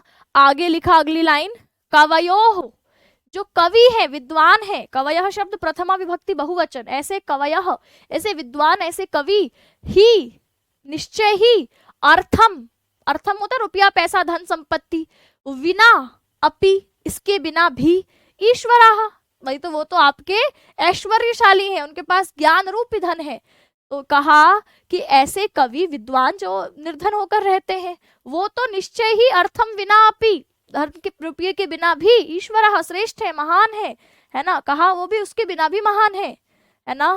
फिर आगे कहा कुत्स्याः स्युः, निंदा उनकी होती है, निंदनीय वे होते हैं, कुत्स्याः स्युः वे लोग निंदनीय होते हैं, कुपरीक्षकाः जो कुपरीक्षक है, कुपरीक्षक यानी आपके पास कोई हीरे का जो है वो आपके रत्न लेकर आया, आप उसको पहचान नहीं पा रहे, तो इसमें हीरे की कमी थोड़ी है, कमी किसकी है, जो पहचान नहीं पा रहा, कुपरीक्षक की, जो आपके परीक्षण करने वाला है, बुरा परीक्षक, यह निंदनीय तो वो है, हीरा थोड़ी निंदनीय है। तो यही बात बोली कि कुत्स्याः स्युः, कुपरीक्षकाः, वे कुपरीक्षक निंदनीय है। मणयोः, यही जिनके जिनके यही कुपरीक्षकाः, ये जो परीक्षक जो निंदनीय है, जो मणयोः अर्घतः, अर्घतः होता है मूल्य, उसको पातिताः गिरा दिया, जिन्होंने इन मणियों के मूल्य को गिरा दिया, वे कुत्स्याः स्युः, वो निंदनीय है। तो कुत्स्याः का अर्थ हो गया निंदनीय, स्युः यानी होते हैं, वे निंदनीय होते हैं। कुपरीक्षकाः, ऐसे बुरे परीक्षक जो गलत मूल्यांकन करते हैं, क्योंकि मणयः जो रत्न है, यही जिनके द्वारा अर्घतः मूल्य से पतितः गिराए गए हैं, वे उनके जिनके द्वारा ये जो मणि है वह कुपरीक्षक हुए और वो जिन्होंने उनके मूल्य को गिरा दिया है, वे निंदनीय है। क्योंकि दोष उन बुरे परीक्षकों का है जिनके द्वारा रत्नों के मूल्य से उनको नीचे गिरा दिया गया है, रत्नों का इसमें कोई दोष नहीं है। तो अब पूरे का अर्थ एक साथ देखेंगे तो लिखा है, न्याय और व्याकरण शास्त्र आदि परिनिष्ठित शब्दों से मधुर वाणी वाले, छात्रों को प्रदान करने योग्य शास्त्रों से के रहस्य वाले सुप्रसिद्ध ज्ञानी लोग यदि किसी राजा के देश में निर्धन होकर निवास करते तो वे राजा अज्ञानी हैं। ज्ञानी लोग तो धन से रहित भी संपन्न नहीं है, क्योंकि रत्न का उचित परीक्षण ना करने वाले परीक्षक ही निंदनीय होते हैं। उनके द्वारा बहुमूल्य रत्न मूल्य से गिराए गए हैं, ना कि आपके रत्न का इसमें दोष है। तो इस पूरे का अर्थ क्या होगा?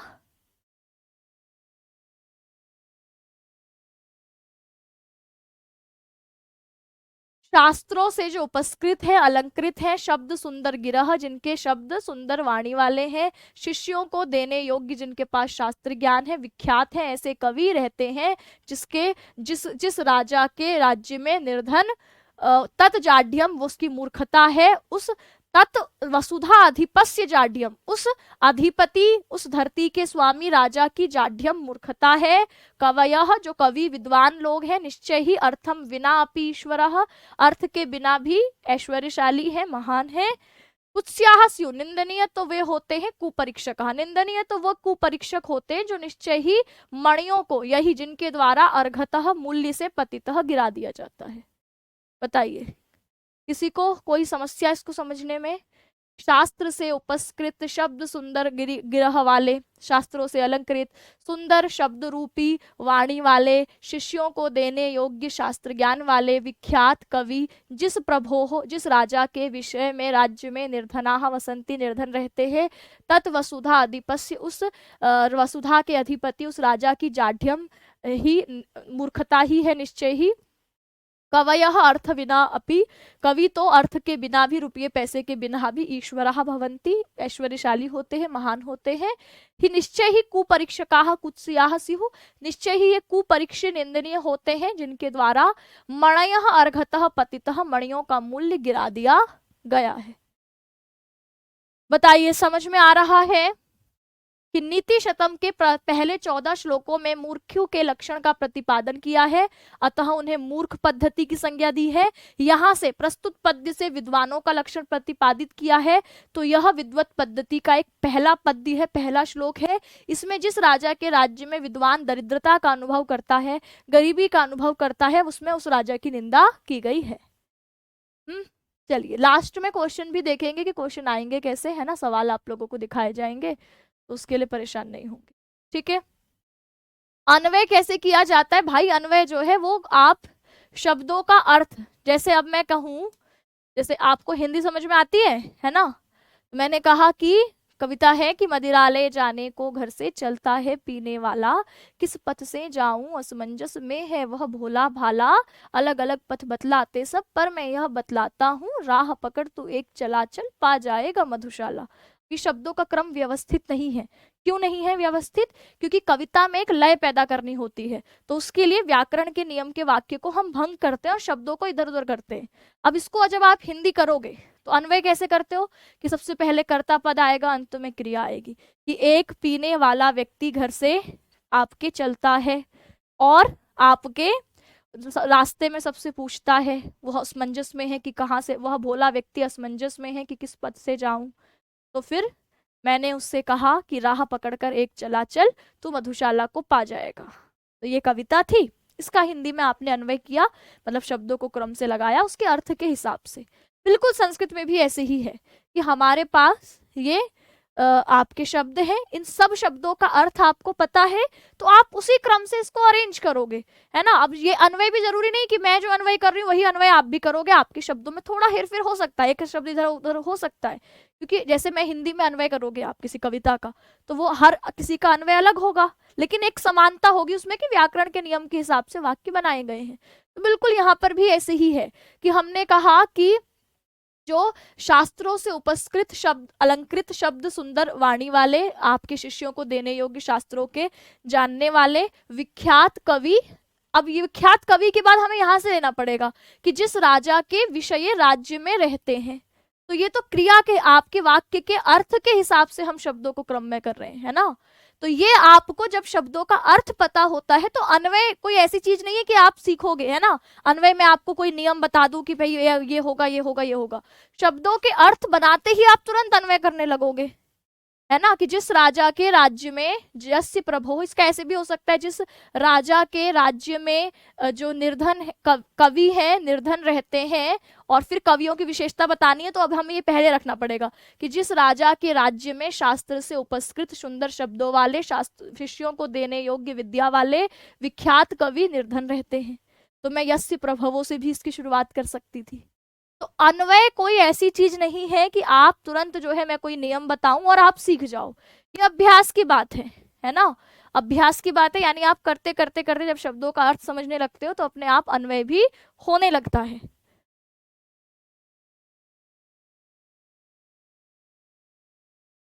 शुकनासोपदेश के क्वेश्चन नहीं कराए, शुकनासोपदेश को पढ़ाने के साथ क्वेश्चंस लगातार कराए थे, और अब उसका वन शॉट आ रहा है आपके शनिवार को, यानी 30 अगस्त को, ठीक है।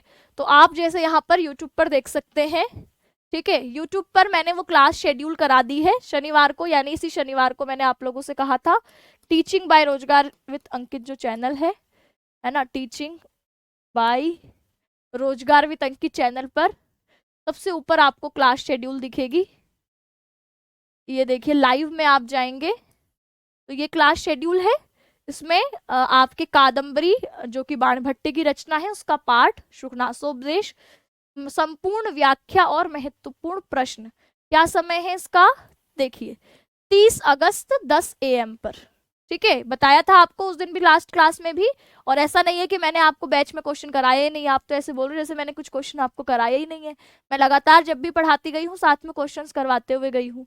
हाँ, एक कंप्लीट वन शॉट के लिए मैंने आपको बताया ही था कि 30 तारीख को वन शॉट, आपके 30 तारीख को भी इसलिए करा था ताकि आप लोगों को समय मिले कि आप खुद से इसका रिवीजन करके ये समझो कि हम कहाँ कहाँ जो है वो अटक रहे हैं, है ना। तो मैं ये उम्मीद कर रही हूँ कि अभी आपका सेल्फ रिवीजन चल रहा होगा, ठीक है, और नहीं कर रहे हो तो फिर वो आपकी गलती है कि अगर आप खुद से खोल करके एक बार भी आप नहीं देख रहे हो कि हमने भाई कितना हमें समझ में आया, नहीं आया तो फिर कोई फायदा नहीं है पढ़ने का। चलिए अब देखिए संधि की बात करें तो वसुधा अधिपस्य में, वसुधा और अधिपस्य में, वसुधा में आ है, इधर अ है, आ और अ की संधि हुई, दीर्घ संधि। संधि का तो मैंने आपको शुरुआत में ही बता दिया, समास देख लेते हैं। शास्त्र उपस्कृत शब्द सुंदर गिरही, तो यहाँ पर अगर शास्त्र उपस्कृत देखें तो शास्त्रों के द्वारा जो उपस्कृत है, अलंकृत है, तो शास्त्रों के द्वारा अलंकृत होने से तृतीया तत्पुरुष समास। अब शास्त्र, अब यहाँ पर ये किसी कवि के विशेषण के तौर पर आया है कि जो शास्त्र से अलंकृत शब्दों वाले, सुंदर वाणी वाले हैं, तो ऐसे में फिर ये बहुव्रीहि हो जाता है क्योंकि इससे किसी कवि की विशेषण के लिए यह आया है। शिष्य प्रदेय आगम, शिष्येभ्य प्रदेय, शिष्यों के लिए देने योग्य, तो के लिए देने योग्य अर्थात चतुर्थी तत्पुरुष। शिष्य प्रदेय आगमा येषाम, अब पूरा पद मिला देंगे तो ये आया है किसके लिए, कवि की विशेषता के लिए, विद्वानों के लिए, कि जिन जो शास्त्रों को, शिष्यों को शास्त्र देने योग्य हैं, ऐसे में कवि की विशेषण के तौर पर बहुव्रीहि। निर्धनाः निर्गतम धनम येभ्यत, जिनसे धन जा चुका है ऐसे निर्धन, तो ये भी बहुव्रीहि, निर्धन व्यक्तियों के लिए आए जिनका धन जा चुका है। वसुधायाः अधिपस्य, वसुधा का जो अधिपति है, तो वसुधा का अधिपति स्वामी षष्ठी तत्पुरुष। कुपरीक्षकाः कुत्सित परीक्षकाः, बुरे परीक्षक, तो ये कर्मधारय विशेषण वाला पद पहले आया है। अब अगले श्लोक पर चलते हैं। अगला श्लोक देखिए क्या लिखा है, कहा हर्तुः याति न गोचर गोचरम किमपि शम पुष्णाति यत् सर्वदा, सर्वदा, फिर इसके बाद देखेंगे सर्वदा के बाद यहाँ पर अर्थिभ्य है ना, सर्वदा अर्थिभ्य प्रतिपाद्य मानम निशम प्राप्नोति वृद्धिम पराम कल्पांतेषु अपि न प्रयाति निधनम विद्याख्यम अंतर्धनम येषां तान प्रति मानम उज्झत नृपाः कस कह तहि सह स्पर्धते। ये आपका अगला श्लोक, यानी विद्वत पद्धति में एक श्लोक आपने पढ़ा, 15वें श्लोकों से विद्वत पद्धति शुरू हो रही है, उसका अगला श्लोक है। अब इसमें देखेंगे तो आपके राजा के विषय में बोला है कि जो राजा कैसा है, तो यहाँ पर प्रस्तुत पद्य में विद्या के महत्व को बताते हुए विद्वानों के मन में जो स्पर्धा भावना विद्वानों से होती है उसको त्यागने की सलाह उनको दी गई है। सबसे पहली लाइन, हर्तुहु याति ना गोचरम। हर्तुहु होता है जो हरण करने वाला है, उसको कहते हैं हर्तुहु, हिरी धातु से बना है हर्तुहु। तो जो हरण करने वाले के, षष्ठी विभक्ति है, हरण करने वाले के, अब यहाँ पर विसर्ग संधि है, ठीक है, हर्तुहु षष्ठी विभक्ति का पद और याति, तो हर्तुहु याति, जहां जो राजा है, सॉरी हर्तुहु मतलब हरण करने वाला अर्थात चोर है, चोर की याति न नहीं जाती है, गोचरम नजर, गोचरम होता है आपकी इंद्रियां, चक्षुर इंद्रियां, तो जहां राजा की जो चोर है उसकी नजर नहीं जाती। किम अपि कुछ भी, कुछ अनिर्वचनीय, शम शम होता है आनंद, पुष्णाति जो बढ़ाता है, यत सर्वदा अपि अर्थिभ्यः जो हमेशा मांगने वालों के लिए, प्रतिपाद्य देने योग्य, आपके प्रति पाद्य मानम निशम प्राप्नोति, मतलब आपके जो है जो देने योग्य लगातार, प्राप्नोति देने योग्य देने के बाद लगातार, प्राप्नोति प्राप्त करता है, वृद्धिम पराम वृद्धिम परम वृद्धि को प्राप्त करता है। तो कहा जो चोर के देखने योग्य नहीं है, मतलब चोर उसको देख ही नहीं पाता, तो हर्तुहु चोर के, याति ना पहुंचती है, ना नहीं पहुंचती है, चोर की नहीं पहुंचती है, गोचरम दृष्टि नजर, चोर की जहां नजर ही नहीं पहुंचती, किमपि कुछ अनिर्वचनीय सा, ऐसा जो उसको शब्दों में नहीं बता सकते, ऐसा, शम शम होता है आनंद, ऐसा आनंद जो शब्दों में व्याख्यायित नहीं किया जा सकता, तो इसलिए लिखा किमपि शम, ऐसा अनिर्वचनीय आनंद, पुष्णाति बढ़ाता है, वृद्धि करता है, पोषण करता है, यत जो धन, सर्वदा हमेशा, अपि हमेशा भी, याचकों को, अर्तिभ्य यहाँ देखेंगे तो ये यत के बाद धन है नहीं, श्लोक को पूरा पढ़ेंगे तब धन का भाव निकलता है, तो यहाँ यत है, यत का अर्थ सिर्फ जो होता है, लेकिन आप पूरा श्लोक पढ़ेंगे तो यहाँ बात यत पद से धन की बात कही गई है। फिर यहाँ पर लिखेंगे सर्वदा पद है, सर्वदा, सर्वदा मतलब हमेशा, अपि मतलब भी, और फिर है अर्थिभ्य, बताओ कौन सी संधि हुई है, अर्थिभ्य, अर्थी बोलते हैं जो मांगने वाले हैं, अर्थिभ्य मांगने वालों के लिए, याचकों के लिए, सर्वदा अपि, फिर लिखा आपके जो सर्वदा मतलब हमेशा, अपि यानी भी, अर्थिभ्य याचकों को, मांगने वालों को, प्रतिपाद्य मानम दिया जाता हुआ, लगातार दिया जाता हुआ, अनिशम लगातार, प्राप्नोति प्राप्त करता है, वृद्धिम वृद्धि को, और परम पराम अत्यधिक वृद्धि को प्राप्त करता है। तो अब इसका पूरा अर्थ क्या हो गया बताइए। संधि आपने बताई है कि हर्तुहु याति विसर्ग संधि, न गोचरम, किम अपि कोई संधि नहीं है, शम पुष्णाति, यत, फिर सर्वदा, सर्वदा के बाद है अपि, तो सर्वदा और अपि में, ये अपि है ना, सर्वदा और अपि में हमारी दीर्घ संधि है ना, दीर्घ संधि हो गई। अपि और अर्थिभ्य, अपि और अर्थिभ्य में हमारी कौन सी संधि हो गई, यण संधि है ना, और प्रतिमानम प्रतिपाद्यमानम, फिर अनिशम प्राप्नोति प्राप्त करता है, वृद्धिम पराम परम वृद्धि को प्राप्त करता है। धन देखो, विद्यारूपी धन, अब यहाँ पर यत बोलने से धन की बात हो रही है, और ये वो धन है जो विद्यारूपी धन है। सामान्य जो धन होगा, सोना चांदी है, रुपया पैसा है, उस पर चोर की नजर आसानी से पड़ जाती है ना, चोर की नजर में वो आ जाएगा, लेकिन विद्यारूपी धन तक चोर की नजर पहुंचती ही नहीं, हर्तुहु याति ना गोचरम, चोर की नजर वहां तक पहुंचती नहीं है। और सामान्य धन अगर आप प्रतिपाद्य देते रहोगे तो घटेगा, लेकिन ये क्या करता है, कहा वृद्धिम पुष्णाति, वृद्धि को प्राप्त होने वाला है। तो यहाँ पर कहा कि वह धन जो चोर की दृष्टि में भी नहीं आता, जो अनिर्वचनीय रूप में पुष्णाति सम पुष्णाति आनंद को बढ़ाने वाला है, जो लगातार मांगने वालों को दिए जाने पर भी निरंतर बढ़ता है। तो ये अब मैं आपको सिखा रही हूँ कोई चीज, है ना, मैं बता रही हूँ। तो वैसे थोड़ी कि मेरे पास घट जाएगा, लेकिन वही मेरे पास रुपया पैसा होता मैं आपको देती तो वो घटता, लेकिन यहाँ क्या है, ये देने से और बढ़ जाता है। तो इसीलिए क्या कहा कि यह जो धन है ये चोर की दृष्टि में भी नहीं आता, और जो सदा अनिर्वचनीय आनंद को बढ़ाता है ना, यह क्या करता है, तो कहा किम अपि शम पुष्णाति, किसी अनिर्वचनीय आनंद को बढ़ाने वाला है, जो लगातार मांगने वालों को दिया जाने पर भी लगातार वृद्धिम प्राप्नोति, वृद्धि को प्राप्त करता है। दूसरी पंक्ति है कल्पांतेषु अपि, कौन सी संधि है बताओ, न प्रयाति निधनम विद्याख्यम अंतर्धनम। तो कहा कल्पांतेषु अपि, इसमें कौन सी संधि है, कल्पांतेषु अपि। तो आप कहेंगे कि कल्पांतेषु अपि में कल्पांतेषु धन अपि, कल्प होता है युग और अंत मतलब उसका खत्म होना, यानी जिसको हम क्या कहते हैं, प्रलय, है ना। तो कल्पांतेषु अपि, प्रलय होने पर भी, न प्रयाति, नहीं नष्ट होता, नहीं पहुंचता, नहीं जाता, निधनम, नाश, जिसका निधन नहीं होता, जो नष्ट ही नहीं होता, जो खत्म ही नहीं होता, विद्याख्य अंतर्धनम, विद्या रूपी छुपा हुआ धन, आख्य धनम यानी आपकी विद्या, आख्यम यानी विद्या नामक, अंतर्धनम अंतर्धन, छुपा हुआ धन, गुप्त धन, रहस्य धन। तो कहा जो प्रलय के अंत में भी ना प्रयाति निधनम, जिसका निधन नहीं होता, जिसका नष्ट नहीं होता, जो बर्बाद नहीं होता, विद्या आख्यम, विद्या रूपी, अंतर्धनम, छुपा हुआ धन, गुप्त धन यह है।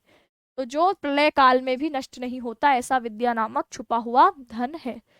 कल्पांतेषु अपि पद में कहेंगे, यहाँ पर ऊ है, ऊ के बाद एक भिन्न स्वर है, यण संधि में ई ऊ रील री के बाद भिन्न स्वर होता है, तो ई की जगह यू और ऊ की जगह ऊ आता है। तो यहाँ ऊ है तो ऊ की जगह व आ गया है, और ये हमें आधा दिख रहा है क्योंकि इसमें से ऊ स्वर को हमने हटा दिया।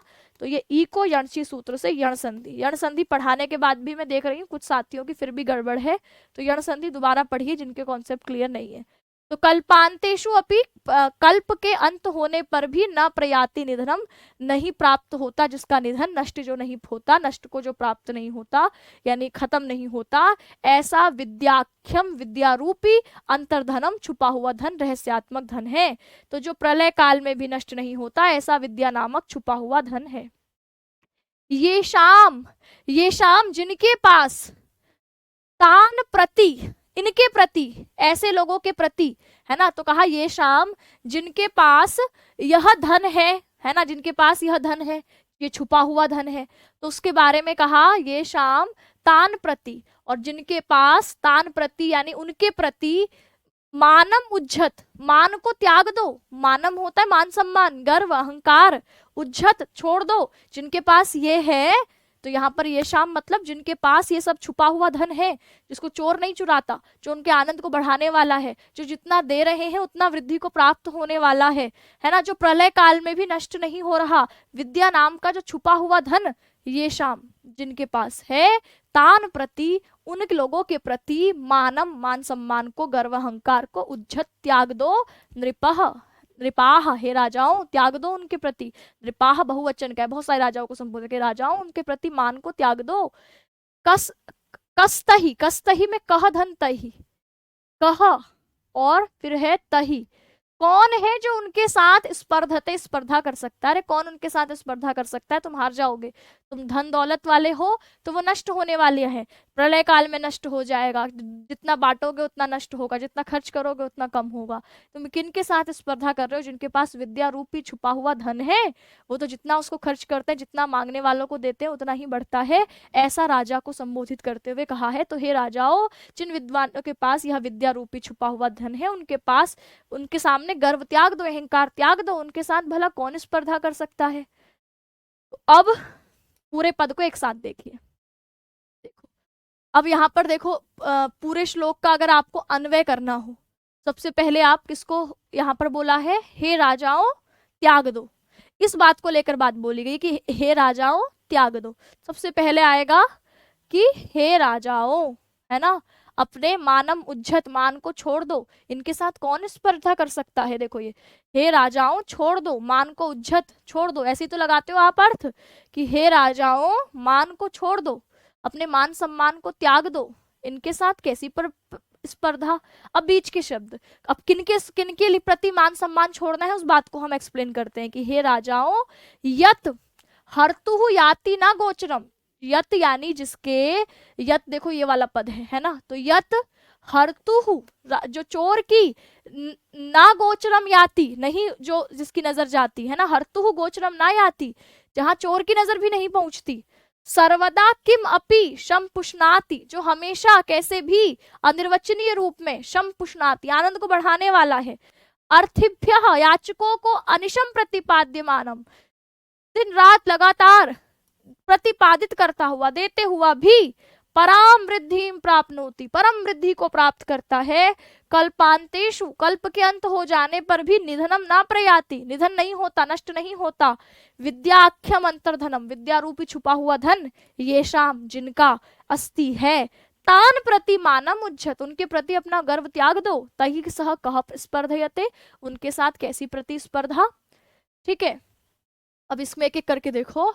हर्तुहु चोर की, याति पहुंचती, ना नहीं, गोचरम नजर जहां चोर की नजर नहीं पहुंचती, किम अपि जो आपके कैसे भी, है ना, अनिर्वचनीय रूप में, शम जो शम कहते हैं आनंद को, पुष्णाति बढ़ाता है, जो उनके आनंद को बढ़ाती है, यत सर्वधा और जो हमेशा, अर्तिभ्य मांगने वालों को, प्रतिपाद्यमानम दिए जाते हुए भी, निशम लगातार, प्राप्नोति प्राप्त करती है, वृद्धि परम अपरम अत्यधिक वृद्धि को प्राप्त करते हैं, कल्पांतेषु अपि कल्प के अंत होने पर, प्रलय होने पर भी, न प्रयाति नहीं होता, निधनम नष्ट नहीं होता, विद्याख्यम विद्या नामक अंतर्धनम छुपा हुआ धन, ये शाम जिनके पास है, तान प्रति उनके प्रति, मानम उज्जत मान सम्मान को छोड़ दो, त्याग दो, नृपाह हे राजाओं, कहता ही सह स्पर्धयते कौन है जो उनके साथ स्पर्धा कर सकता है।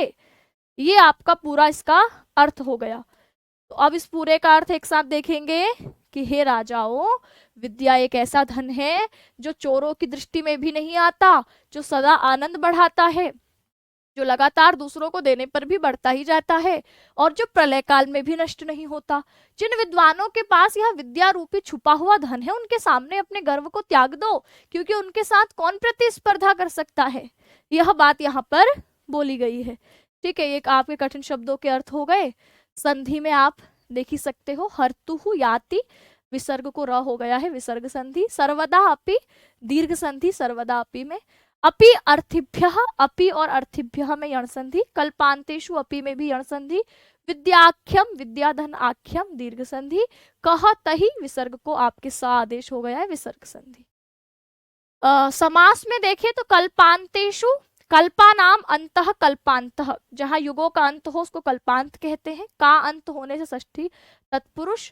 और आपके देखे विद्याख्यम विद्याख्या यस्य तत्, विद्या रूपी जो धन है जिसके पास, बहुव्रीहि समास। तो ये पूरा अर्थ इसका एक साथ आप देख लेंगे। तो ये आपका श्लोक विद्वत पद्धति का ये दूसरा श्लोक आपने कंप्लीट किया। दूसरा के तीसरा, 15वां और 16वां, 2 श्लोक आपने विद्वत पद्धति के कंप्लीट किए। अब इसके आगे लिखा है, विद्वत पद्धति ही चल रही है, अधिगत परम अर्थान।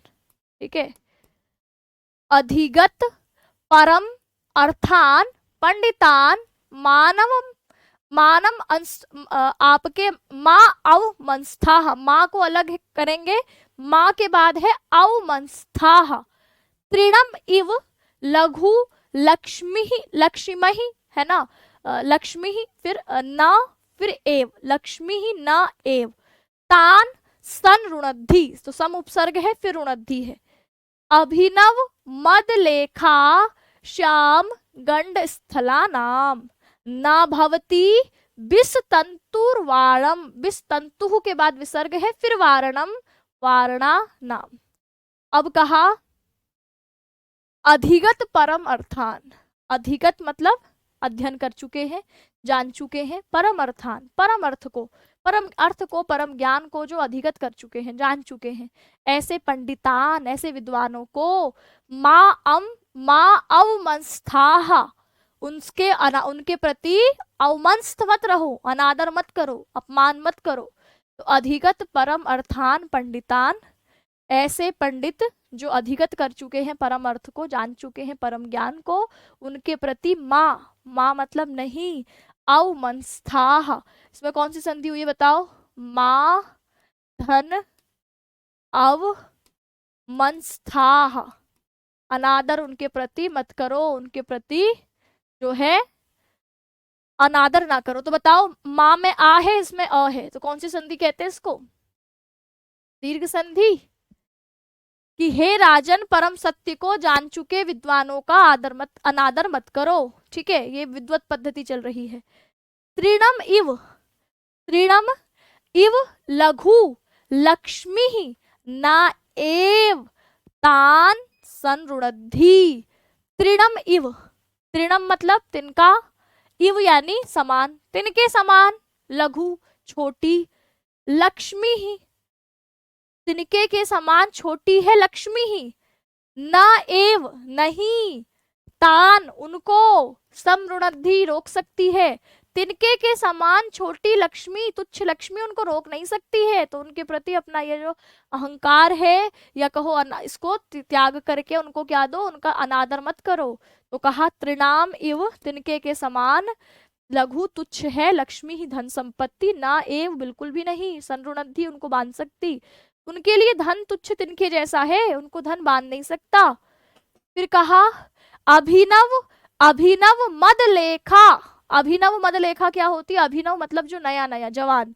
मद लेखा, मद की रेखा। तो मैंने आपको बताया होगा, जवान हाथियों के जो आपके गंड स्थल है ना, गाल है और कान है, उसमें से एक मदजल बहता है ना, जो उसके दिखाता है कि हाथी कितना जवान है, जितना जवान हाथी उतना ताकतवर। तो ऐसे ही कहा, जो जवान जवान हाथी है, उनके गंड स्थल से, उनके गाल पर बहते हुए मद से श्याम सांवला जो उनका गंड स्थल हो जाता है, यानी उनके जो कपोल हैं, गाल जो है वह कैसे हो जाते हैं? सांवले हो जाते हैं। तो कहा हे जो हाथी नवीन मद रेखाओं से सांवले कपेलों वाले होते हैं, कहा ना भवती नहीं होता, बिसतंतु निवारणा, कमल के कोमल रेशों से न निवारणा, उसको रोक नहीं सकते। ऐसे वारणा नाम, ऐसे हाथियों को वारणम ना नहीं रोका जा सकता। बिसतंतु कमल के पतले रेशों से। तो ऐसे जवान हाथी जिनके गंड स्थलों से मद जल बह रहा है, जैसे उनको आप एक कमल के कोमल तंतुओं से, रेशों से ना रुणद्धि नहीं बांध सकते, है ना। कहा न वारणम, उनका वारण नहीं कर सकते, उनको रोक नहीं सकते। ऐसे ही लक्ष्मी जैसी तुच्छ वस्तुओं से आप उनको न रुणद्धि, उनको रोक नहीं सकते। तो ऐसे राजा, ऐसे जो अधिगत आपके अधिगत शास्त्रेषु है, या अधिगत परम अर्थान है, अधिगत कर लिया है जिन्होंने परम अर्थ को, ऐसे पंडितों के प्रति माम वंश तथा उनका अनादर मत करो। तो इस पूरे का अर्थ क्या हुआ कि हे राजन, जो परम सत्य को जान चुके विद्वान हैं, उनका अनादर मत करो। उनके लिए तो धन तुच्छ तिनके के समान है, उन्हें धन से वश में नहीं किया जा सकता। जैसे मदमस्त हाथियों को कमल का पतला रेशा नहीं रोक सकता, वैसे विद्वानों को धन से नहीं रोक सकते। अब पूरे का अर्थ एक साथ, अधिगत परम अर्थान, जिन्होंने अधिगत कर लिया है परम अर्थ को, ऐसे पंडितान, ऐसे विद्वानों का मां मत करो, अमवंस्थाः आपके अनादर मत करो। लक्ष्मी ही लघु तृणम एव, लक्ष्मी को छोटे तिनके के जैसा, समान, तान उनको, ना एव संरुणद्धि नहीं रोक सकती है उनको। बिसतंतु जैसे कोमल, कमल का कोमल रेशा। अभिनव मद लेखा श्याम गंड स्थलानाम, नई नए मद लेखा से, कानों के बहने वाले मद जल से जिनका गंड स्थल, जिनके गाल बिल्कुल श्याम हो गए हो, मतलब पूरा बह रहा हो, ऐसे वारणा नाम, ऐसे ताकतवर हाथियों को ना वारणम भवती बिस्तंतु नहीं रोका जा सकता कमल के कोमल रेशों से। ऐसे ही लक्ष्मी को रोकने के लिए अगर तुम उनके लिए प्रयोग करते हो, तो वह उनके लिए वैसे ही तिनके के समान है, जैसे हाथियों के लिए यह कमल का कोमल रेशा। ठीक, बताइए कहीं कोई समस्या समझने में? माँ आपके अवमंस्थाः दीर्घ संधि, फिर कहा अवमंस्थाः तृणम अपि, अवमंस्थाः, था के बाद विसर्ग था, विसर्ग को आपके स आदेश हो गया है, विसर्ग संधि। लक्ष्मी ही ना, विसर्ग संधि। नएव पद में लक्ष्मी ही ना एव, तो लक्ष्मी ही फिर ना एव, तो ना और एव में अ और ए का संयोग था, वृद्धि संधि। तंतु वारणम, तंतु में विसर्ग है तो वारणम शब्द से संधि हुई, विसर्ग संधि हो गई। समास की बात करें तो अधिगत परम अर्थान, अधिगतः परम अर्थाः यैते, ऐसे विद्वान जिन्होंने अधिगत कर लिया है परम अर्थ को, तो ये किसी और की तरफ इशारा कर रहे हैं, विशेषण के तौर पर आए, बहुव्रीहि समास। बिस तंतु, बिस का तंतु, कमल का तंतु, रेशा, षष्ठी तत्पुरुष। अभिनव मद लेखा श्याम गंड स्थला नाम, अब इसमें बहुत सारे शब्द हैं, अभिनव है तो केवल अभिनव देखते तो कर्मधार है ना, अभिनव केवल देखें तो अभिनव मतलब जो अभी नया नया है, अब मद लेखा शब्द को जोड़ दे तब भी कर्मधारे हैं। अभिनेवा, अभिनवा चैव मद लेखा, नई नई है जिनके मद की लेखा, है ना, यानी जवान हाथी जिनके कानों से अभी मज्जल बह रहा है, कर्मधारे है। अब इसमें जोड़ दिया श्याम गंड स्थला नाम, तो अभिनव मद लेखया श्यामानी, श्याम शब्द को जोड़े सिर्फ इतना देखें अब, तो कहा कि अभिनव मद की लेखा से सांवला है, श्याम रंग का है, तो से होने से तृतीया तत्पुरुष। फिर अभिनव मद लेखा श्यामानि गंड स्थलानि ये श्याम थे, अभिनव मद की लेखा से श्याम है जिनके गंड स्थल, ऐसे वे बोलने से बहुव्रीहि कि ऐसे हाथी जिनके जो है आपके मदजल बहने से जिनके गाल कैसे हैं, श्याम रंग के हैं, ऐसे वे हाथियों के लिए आया, इसलिए ये आपके बहुव्रीहि समास। तो हे राजन, जो परम अर्थ को जानने वाले ज्ञानियों का अनादर मत करो, उनके लिए धन तुच्छ तिनके के समान है, उन्हें उससे रोका नहीं जा सकता। ठीक वैसे ही जैसे कमल का रेशा किसी नई मदरेखा से मदमत्त सांवले कपिलों वाले हाथियों को रोक नहीं सकता।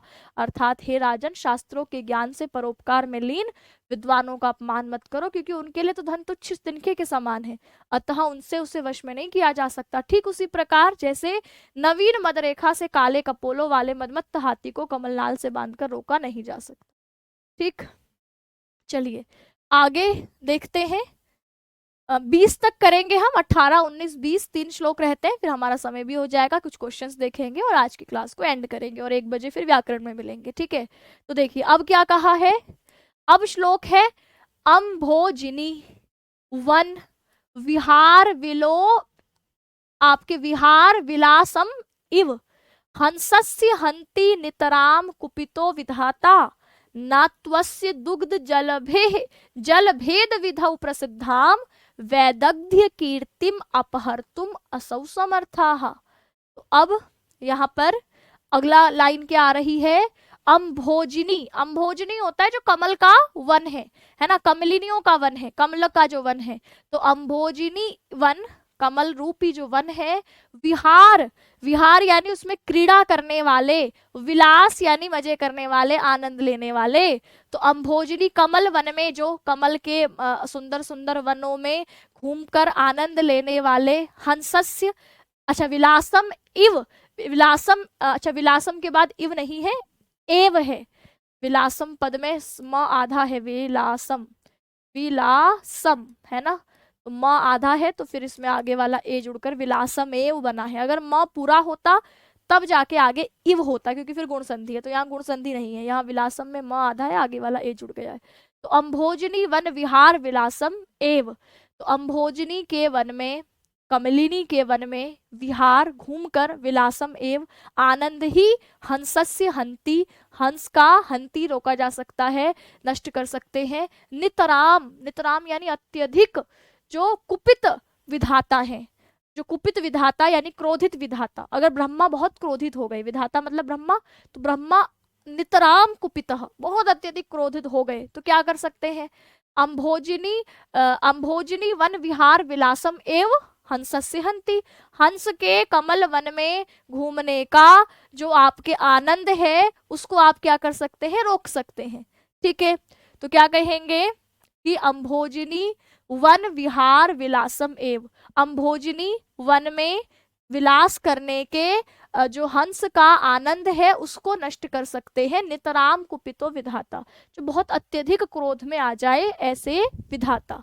ठीक है, तो कहेंगे यदि ब्रह्मा अत्यंत क्रोध में भी हो तो हंस के केवल कमल वन में क्रीड़ा करने के आनंद को ही क्या कर सकते हैं, समाप्त कर सकते हैं।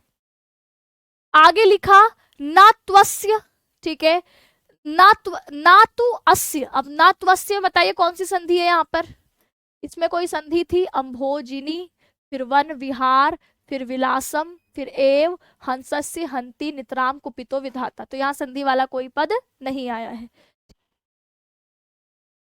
अब यहाँ पर देखिए ना तू अस्य, तो अस्य पद में ना तू अस्य, ना तो इसका, अस्य पद मतलब इसका, यानी आपके, अस्य मतलब क्या है, इसका, इसका किसका, तो इस हंस का, ठीक है। तो ना तू अस्य, लेकिन इस हंस का दुग्ध जल भेदऊ, दुग्ध मतलब होता है दूध, जल यानी जो आपका दूध और जल में विभेद करने की जो क्षमता है, प्रसिद्धाम जो प्रसिद्ध है, इस वैदग्ध्यम इस चतुरता के लिए जिसकी कीर्ति को अपहर्तुम असौ समर्थाः, तो आपके इस समर्थाः ना, अब समर्थाः के साथ ना जोड़ देंगे, समर्थ नहीं है, ना तो इसके किंतु नहीं, अस्य इसके, दूध और जल के भेद करने के लिए जो ये प्रसिद्ध है, इसकी चतुरता की कीर्ति जो है वह उसको क्या नहीं कर सकते, कहा अपहर्तुम असौ, असौ ब्रह्मा, यानी ये ब्रह्मा, ये विधाता, समर्थः ना, समर्थ नहीं है। यानी अगर हंस पर बहुत ज्यादा ब्रह्मा क्रोधित भी हो गए, विधाता है बहुत ज्यादा क्रोधित भी हो गए, तो उसका कमल वन में भ्रमण रूपी आनंद को नष्ट कर सकते हैं, पर उसके अंदर जो दूध और जल को भेद करने की समर्थ है, जो उसकी प्रसिद्धि है, इस कीर्ति को ना अपहर्तुम नहीं अपहरण कर सकते। तो क्या कहेंगे, ना तू किंतु नहीं, अस्य इस हंस का, दुग्ध जल भेदऊ, दूध और पानी को अलग करने की विधि में जो यह प्रसिद्ध है, उस वैदग्ध्य कीर्ति, उस चतुरता के यश को अपहर्तुम छीनने में असव यही विधाता, समर्थ सक्षम, और किंतु नहीं, तो नहीं मतलब नहीं है, परंतु हंस की दूध और पानी को अलग करने की प्रसिद्ध चतुराई के यश को छीन लेने में तो स्वयं ब्रह्मा भी समर्थ नहीं है। तो कवि यहाँ पर क्या कहते हैं,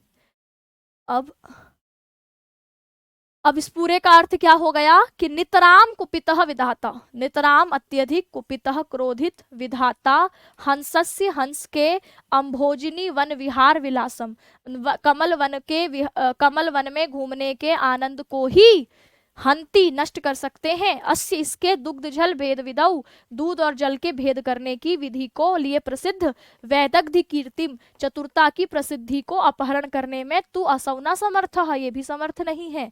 तो आप क्या कहेंगे कि पूरे का अर्थ एक साथ, कवि कहते हैं कि यदि ब्रह्मा हंस पर अत्यंत क्रोधित भी हो जाए, बहुत ज्यादा क्रोध भी आ जाए, तो उसके केवल कमल वन में विहार करने के आनंद को ही नष्ट कर सकते हैं, किंतु उसकी यह जो स्वाभाविक विख्यात चतुराई है कि भाई दूध और पानी को अलग करने का उसके अंदर जो गुण है, उसको तो वो भी नहीं रोक सकते, उसको तो वो भी नहीं छीन सकते। भाव यही है कि किसी का सहज गुण कभी छीना नहीं जा सकता। जो राजा विद्वान की संपत्ति छीन सकता है, लेकिन उसका ज्ञान और वैदुष्य कभी नहीं छीन सकता है ना। तो राजा क्या कर सकता है, तो कहा राजा उसके अंदर आपके क्या कर सकता है, तो कहा राजा किसी विद्वान की धन संपत्ति को जब्त कर सकता है, उसके अंदर का गुण नहीं छीन सकता। तो बताइए कि यहाँ पर तू अस्य पद में कौन सी संधि है, तू धन अस्य, यण संधि है, तू में से ऊ हटाया, ऊ की जगह व आ गया और अस्य आगे जोड़ दिया, यण संधि है। इसके अलावा दुग्ध जल वेद विदौ प्रसिद्धाम वैदग्ध्य कीर्तिम अपहर्तुम असौ समर्थः, बस और तो कोई संधि इसमें है नहीं। इस पद्य में सहज गुण के महत्व का प्रतिपादन किया गया है कि कवि ने कहा कि सहज गुण को विधाता भी दूर नहीं कर सकता। संधि तू अस्य पद में यण संधि है।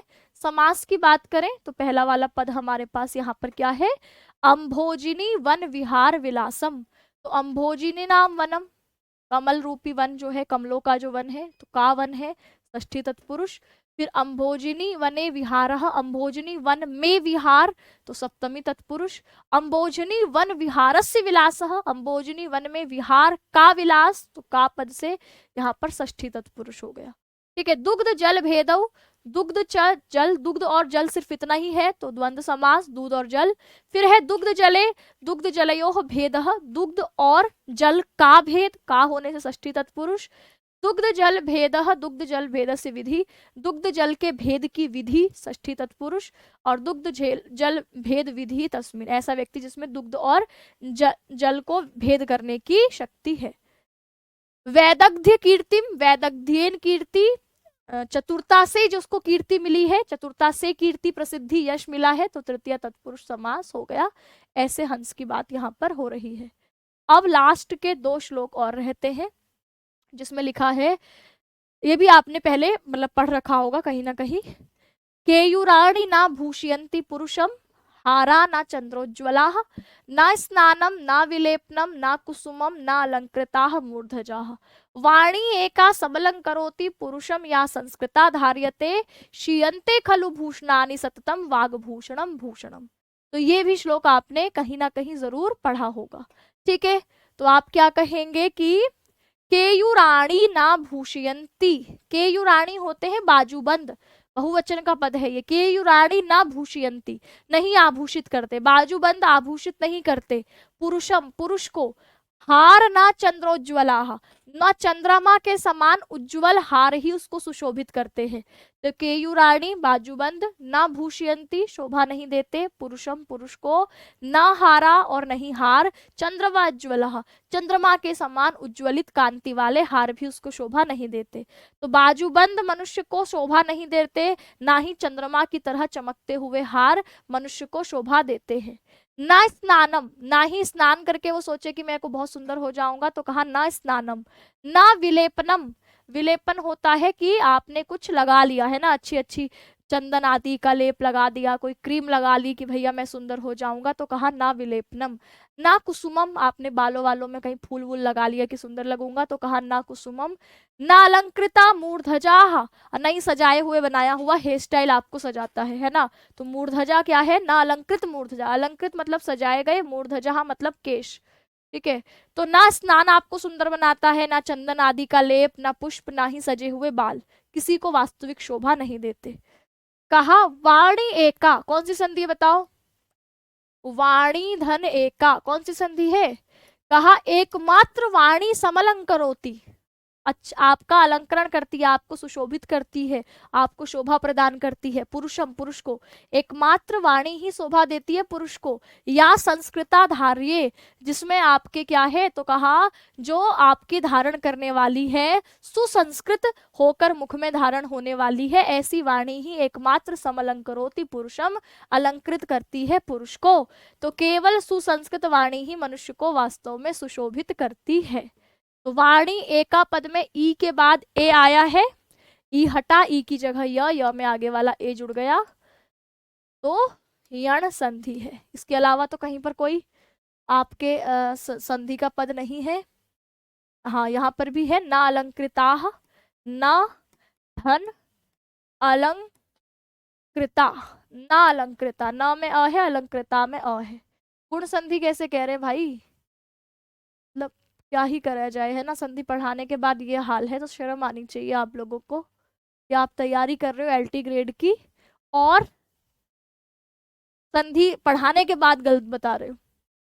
क्षीयन्ते, नष्ट हो जाते हैं, खलु निश्चित ही नष्ट हो जाते हैं, भूषणानि, भूषणानि होता है आभूषण, सततम लगातार, वाग्भूषणम भूषणम, सारे आभूषण नष्ट हो जाते हैं, पर जो लगातार वाणी रूपी आभूषण है वही आपके क्या है, सततम लगातार बना रहता है। वाणी रूपी आभूषण ही लगातार बने रहने वाला आभूषण है। तो यहाँ पर कहेंगे आप दीर्घ संधि है। ठीक है, चलिए, तो अब इस पूरे का अर्थ क्या हो गया, अन्य आभूषण अवश्य नष्ट हो जाते हैं परंतु वाणी रूपी आभूषण हमेशा बना रहता है। तो कहा कि मनुष्य को असली शोभा बाजूबंदों से मिलती है, ना चमकते हारों से मिलती है, ना स्नान से मिलती है, ना चंदन आदि के लेप से मिलती है, ना पुष्पों से मिलती है, ना सजे हुए बालों से मिलती है। सच्चा आभूषण तो केवल सुसंस्कृत को धारण करने वाली वाणी है, वही मनुष्य को वास्तविक शोभा प्रदान करती है। अन्य सभी आभूषण तो क्षीयन्ते नष्ट हो जाते हैं, किंतु वाणी रूपी आभूषण हमेशा के लिए स्थायी रहता है। इस बात को बोला गया है। अच्छा, और भी पद है। चंद्रोज्ज्वला पद है आपका, जैसे ये रहा चंद्रोज्ज्वला, तो इसमें चंद्र धन उज्ज्वला है ना, चंद्र धन उज्ज्वला, कौन सी संधि है, उज्ज्वला। अ और उ से ओ हो गया है गुण संधि, है ना, बस वाणी एका समलन करोति, यही एक शब्द रह गया था संधि में। ठीक, तो यहाँ पर चंद्र धन उज्ज्वला गुण संधि, न अलंकृता न धन अलंकृता दीर्घ संधि, वाणी एका में ई और ए का संयोग यण संधि। अच्छा, वाग्भूषणम में भी है। वाग्भूषणम में आप देखेंगे कि वाक क और यहाँ पर प फ ब और भ, तो आपको झलाम झष झषी सूत्र मैंने पढ़ाया होगा, झलाम जश झषी सूत्र अगर आपको याद है तो उससे यहाँ पर जशत्व संधि हुई है। झलाम जश झषी सूत्र से यहाँ पर संधि हुई है, जो कहता है कि अगर यहाँ पर वर्ग का पहला दूसरा तीसरा चौथा इनमें से कोई वर्ण हो और उसका योग तीसरे या चौथे से हुआ हो तो इसको भी हम तीसरे में बदल देते हैं। तो यहाँ पर ये प फ ब भ चौथा वर्ण है, तीसरा या चौथा कुछ होना चाहिए, और यहाँ पर पहला दूसरा तीसरा चौथा, तो ये पहला वर्ण है, इधर चौथा वर्ण है, तो ये पहला तीसरे में बदल जाएगा, यानी क ख ग। तो झलाम जश झषी से यहाँ जशत्व संधि हो जाती है। व्यंजन संधि में भी आप इसको पढ़ेंगे। चंद्रोज्ज्वला चंद्रवत उज्ज्वला, चंद्रमा के समान उज्ज्वलित, कर्मधारय समास। वाग्भूषणम वाणी एव भूषणम, वाणी ही है जो आभूषण, कर्मधारय समास। ठीक, अगला और लास्ट श्लोक। ठीक है, अगला और लास्ट श्लोक कि विद्या नाम नरस्य रूपम अधिकम प्रच्छन्न गुप्तम धनम, विद्या भोग करी यशः सुख करी, विद्या गुरुणाम गुरुः, विद्या बंधु जनो विदो विदेश गमने, विद्या परम देवता, विद्या राजसु पूज्यते, ना ही धनम विद्या विहीनः पशुः। ये भी आपने बहुत बार पढ़ रखा होगा, ये भी आसान ही है। कहा विद्या नाम, विद्या रूपी जो आपका नरस्य, विद्या नाम यानी विद्या नाम से जो प्रसिद्ध है, ऐसी नरस्य नर का, मनुष्य का, रूपम अधिकम प्रच्छन्न गुप्त धनम, तो विद्या रूपी जो ये मनुष्य विद्या रूपी नाम से जो प्रसिद्ध है, यह क्या है, प्रच्छन्न गुप्तम धनम, मनुष्य का प्रच्छन्न गुप्त धन है, छुपा हुआ धन है। तो विद्या नाम से जो प्रसिद्ध मनुष्य से नर का, रूपम अधिकम सबसे बड़ा सौंदर्य, प्रच्छन्न गुप्तम धनम छुपा हुआ धन है। तो विद्या मनुष्य का एक ऐसा अनुपम छुपा हुआ धन है जो उसकी विद्या मनुष्य का एक अनुपम सौंदर्य है। ठीक है, रूपम नरस्य रूपम, नर का रूप है, सौंदर्य है, जो उसका प्रच्छन्न गुप्तम धनम छुपा हुआ धन के समान है। फिर कहा विद्या भोग करी, विद्या भोग अर्थ प्रदान कराने वाली है, यानी विद्या के माध्यम से आप अपनी जरूरतों को भी पूरा करते हैं, है ना, पढ़ लिख कर नौकरी करते हैं, तो ये विद्या ने आपको क्या कर दिया भाई, आपके भोग करने लायक बना दिया, है ना, चीजों को खरीदने लायक बना दिया, नौकरी मिल जाती है तो विद्या भोग करी है, भोग पदार्थों को देने वाली है। यशः यश प्रदान करने वाली है, सुख करी है, सुख देने वाली है। विद्या गुरुणाम गुरु, गुरुओं की भी गुरु है, तो कहा विद्या भोग्य पदार्थों को प्रदान करने वाली, यशः सुख करी ही, कीर्ति और सुख देने वाली है। विद्या गुरुनाम गुरु, गुरुजनों की भी गुरु है। तो विद्या भोग यश सुख प्रदान करने वाली है, गुरुओं की भी गुरु है। विद्या बंधु जनों, विद्या जो है भाई बंधुओं के समान है। विदेश गमने, जब विदेश जाते हो तो वहां भाई बहन नहीं जा सकते साथ में, लेकिन तुम्हारी विद्या, तुम्हारी नॉलेज तुम्हारे साथ जाती है, तो वो वहां तुम्हारा सहारा बनती है। तो इसलिए विद्या को बंधुजन कहा है, अपना भाई बहन जैसा कहा है। विदेश गमने, विदेश जाने के समय में। विद्या परम देवम, विद्या सर्वोच्च देवता है ना, तो विदेश में जाने पर विद्या भाई बंधुओं की भांति सहायक होती है, और विद्या परम देवत है, परम देवता है। विद्या राजसु पूज्यते, विद्या क्या है, तो कहा विद्या राजसु पूज्यते, राजाओं में पूजित होती है। ना ही धनम, धन पूज्य नहीं होता। विद्या विहीन पशु, विद्या से विहीन व्यक्ति तो पशु के समान है। तो विद्या राजाओं के बीच आदरणीय है, धन नहीं। जो विद्या से रहित है वो तो पशु के समान ही है। इस बात को यहाँ पर कहा गया है। तो विद्या मनुष्य का वास्तविक सौंदर्य और गुप्त धन है, वही भोग कीर्ति और सुख प्रदान करती है। गुरुजनों की भी गुरु है, विदेश यात्रा में वही अपनी सच्ची बंधु होती है, और वही परम देवत है। राजाओं के बीच भी विद्या की पूजा होती है, धन की नहीं। इसलिए व्यक्ति विद्या से रहित जो है वह तो वास्तव में पशु ही है। ठीक, तो विद्या नाम नरस्य रूपम अधिकम प्रच्छन्न गुप्तम धनम। तो विद्या जो जिसका नाम है वह मनुष्य का रूपम सौंदर्य है और आपके प्रच्छन्न गुप्तम धनम छुपा हुआ अधिक धन के समान है। विद्या भोग कराने वाली, यश देने वाली, सुख देने वाली है। विद्या गुरुनाम गुरु, गुरुओं की गुरु है। विद्या बंधुजन है, विदेश गमने, विदेश जाने में बंधुजनों के समान सहायक है। विद्या परम दैवत, विद्या सबसे बड़ी देवता है। विद्या राजसु पूज्यते, राजाओं में पूजी जाती है। ना ही धनम, ना ही धन, ना धन नहीं पूजा जाता। विद्या विहीन पशु, विद्या विहीन व्यक्ति पशु के समान है। तो इस प्रकार 20 श्लोक हमने यहाँ पर किए हैं कंप्लीट। ठीक है, संधि वाला कोई ऐसा खास पद इसमें है नहीं। समास देखे तो प्रच्छन्न गुप्तम, छुपा हुआ धन विशेषण है। कर्मधारय समास, प्रच्छन्नम तत् गुप्तम च।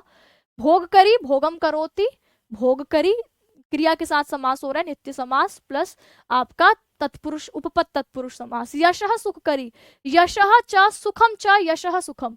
तो यथा सुखम सुखम करोति, जो यथा सुख यश और सुख करोति देने वाली है, ये भी क्रियापद के साथ समास होने के कारण अंतिम पद में उपपद तत्पुरुष। विदेश गमने, विदेशेषु गमनम, विदेश गमनम, विदेश में गमन सप्तमी तत्पुरुष। बंधुजनः, बंधु च असौ जनः, बंधुजनो बंधु ही है जो जन, कर्मधारय समास। विद्या विहीन, विद्या से विहीन, विद्या विहीन, विद्या से विहीन होने के कारण तृतीया तत्पुरुष। तो ये आपके हमने व्याकरणिक चीज देख ली कि व्यक्ति का अनुपम सौंदर्य, उसका अत्यंत गुप्त संपत्ति ही उसका ज्ञान है। विद्या ही भोग्य पदार्थों, कीर्ति, सुख को प्रदान करने वाली है। विद्या गुरुओं की गुरु है। विदेश जाने पर विद्या स्वजनों की भांति आपकी सहायता करती है, सबसे बड़ा धन है। राजा लोग विद्या को आदर देते हैं, ना कि धन को। अतः विद्या विहीन व्यक्ति तो पशु के समान ही है। 20 श्लोक हमने कर लिए हैं। ठीक है, तो आपके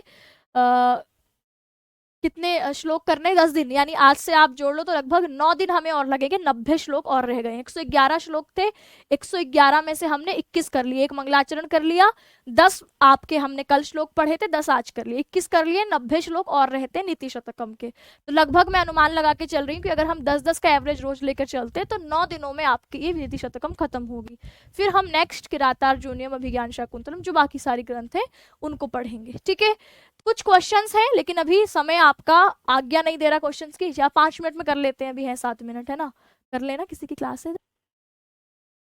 चलिए तो फिर क्वेश्चंस कर ही लेते हैं पहले। साहित्य संगीत कला विहीन मनुष्य कह भवति? ए देवः, बी पशु, सी है साधु, डी है मित्रम। साहित्य संगीत कला से विहीन मनुष्य कैसा होता है? तो कहा फिर वो मनुष्य कहाँ रह जाता है? फिर तो वो साक्षात पशु ही है, बस उसकी पूंछ और सिंग नहीं है। राजानः कस्मै आदरम ददाति?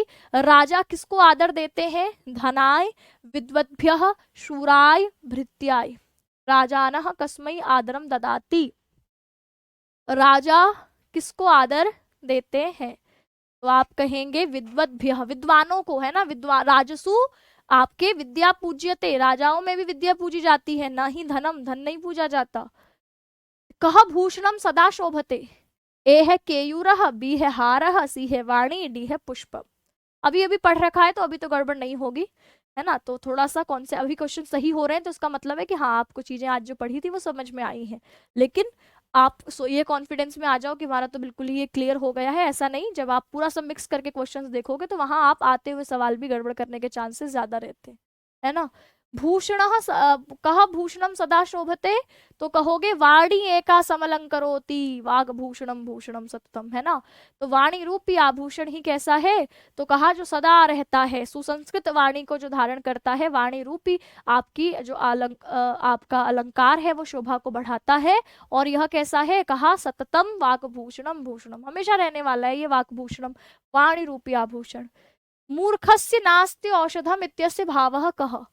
ए है मूर्खः औषधै चिकित्स्यते, बी है मूर्खस्य औषधम शास्त्रेषु विहितम, सी है मूर्खस्य औषधम नास्ति, डी है मूर्खः मंत्रैः सुधीयते। ये जो आपने श्लोक पढ़ा होगा जिसमें आया था मूर्खस्य नास्ति औषधम, इसका भाव क्या था? इसका भाव क्या था? तो आप कहेंगे कि इसका भाव है मूर्खस्य औषधम नास्ति, मूर्खों की कोई औषधि ही नहीं है ना। मूर्खों की कोई औषधि नहीं है ना। हर चीज की औषधि मिल जाएगी, हर चीज का निवारण मिल जाएगा, लेकिन मूर्खों का निवारण, मूर्खों की औषधि नहीं मिलेगी। मूर्ख पद्धति में ये श्लोक आया था। फिर है हुतभुक जलेन इत्यत्र हुतभुक पदस्य अर्थः ए है सूर्यः, बी है आपका अग्नि, सी है चंद्रः और डी है वायु। हुतभुक जलेन, इसमें हुतभुक पद का क्या अर्थ है तो कहोगे अग्नि। अग्नि को जलेन वार्यते, जल से आप क्या कर सकते हो, रोक सकते हो, है ना, वारणम शक्यते। येषाम न विद्या न तपो न दानम इत्यस्य येषाम जनाः, इन लोगों के बारे में क्या कहा है, महात्मानः, भारभूताः, सी है देवाः, डी है राजानः। बताइए, कहा ये शाम न विद्या न तपो न दानम, इन ऐसे लोगों को क्या कहा है जिनके पास ना विद्या है, ना आपके न तप है, न दान है, तो कहोगे भार भूताः, ये तो भार स्वरूप ही हैं। सुरेंद्र भवनेषु अपि इत्यत्र भावः, सुरेंद्र भवनेषु अपि, ये श्लोक आया था, इसका भाव क्या था, इंद्रस्य भवनम श्रेष्ठम, मूर्ख जन संगः नः श्रेष्ठः, देव संसर्गः त्याज्यः, वनचराः श्रेष्ठः। इसका भाव क्या था कि मूर्ख जन संपर्क अगर कहा हो तो कहा सुरेंद्र भवनेषु अपि, तो ना वरम, श्रेष्ठ नहीं है। मूर्ख लोगों का अगर संग हो जाए इंद्र के राजमहल में अगर रहने को मिले, और लेकिन मूर्ख लोगों साथ में, तो ना वरम ना श्रेष्ठ, श्रेष्ठ है ही नहीं। कवयः हि अर्थम विना अपि ईश्वरः इत्यस्य तात्पर्यम्, कवयः धन समृद्धाः भवन्ति, कवयः धनम विना अपि श्रेष्ठाः भवन्ति, कवयः निर्धनाः हानिकराः भवन्ति, कवयः दीनाः भवन्ति। बताइए क्या होगा, कवयः ही अर्थम विना अपि ईश्वरः, जो कवि लोग हैं वो तो निश्चित ही अर्थ के बिना भी ईश्वरः महान है, ऐश्वर्यशाली है। तो कहा कवयः धनम विना अपि श्रेष्ठाः भवन्ति इत्यस्य भावः। अधिगत परम अर्थान पंडितान इत्यस्य अर्थः, ए है परम अर्थाम न जानन्ति, बी है परम अर्थाम ज्ञातवन्तः पंडिताः, मूर्ख जनाः दीनाः जनाः। तो अधिगत परम अर्थान पंडितान, अधिगत कर चुके हैं जो परम अर्थ को, ऐसे विद्वानों को, परम अर्थ ज्ञातवन्तः पंडिता।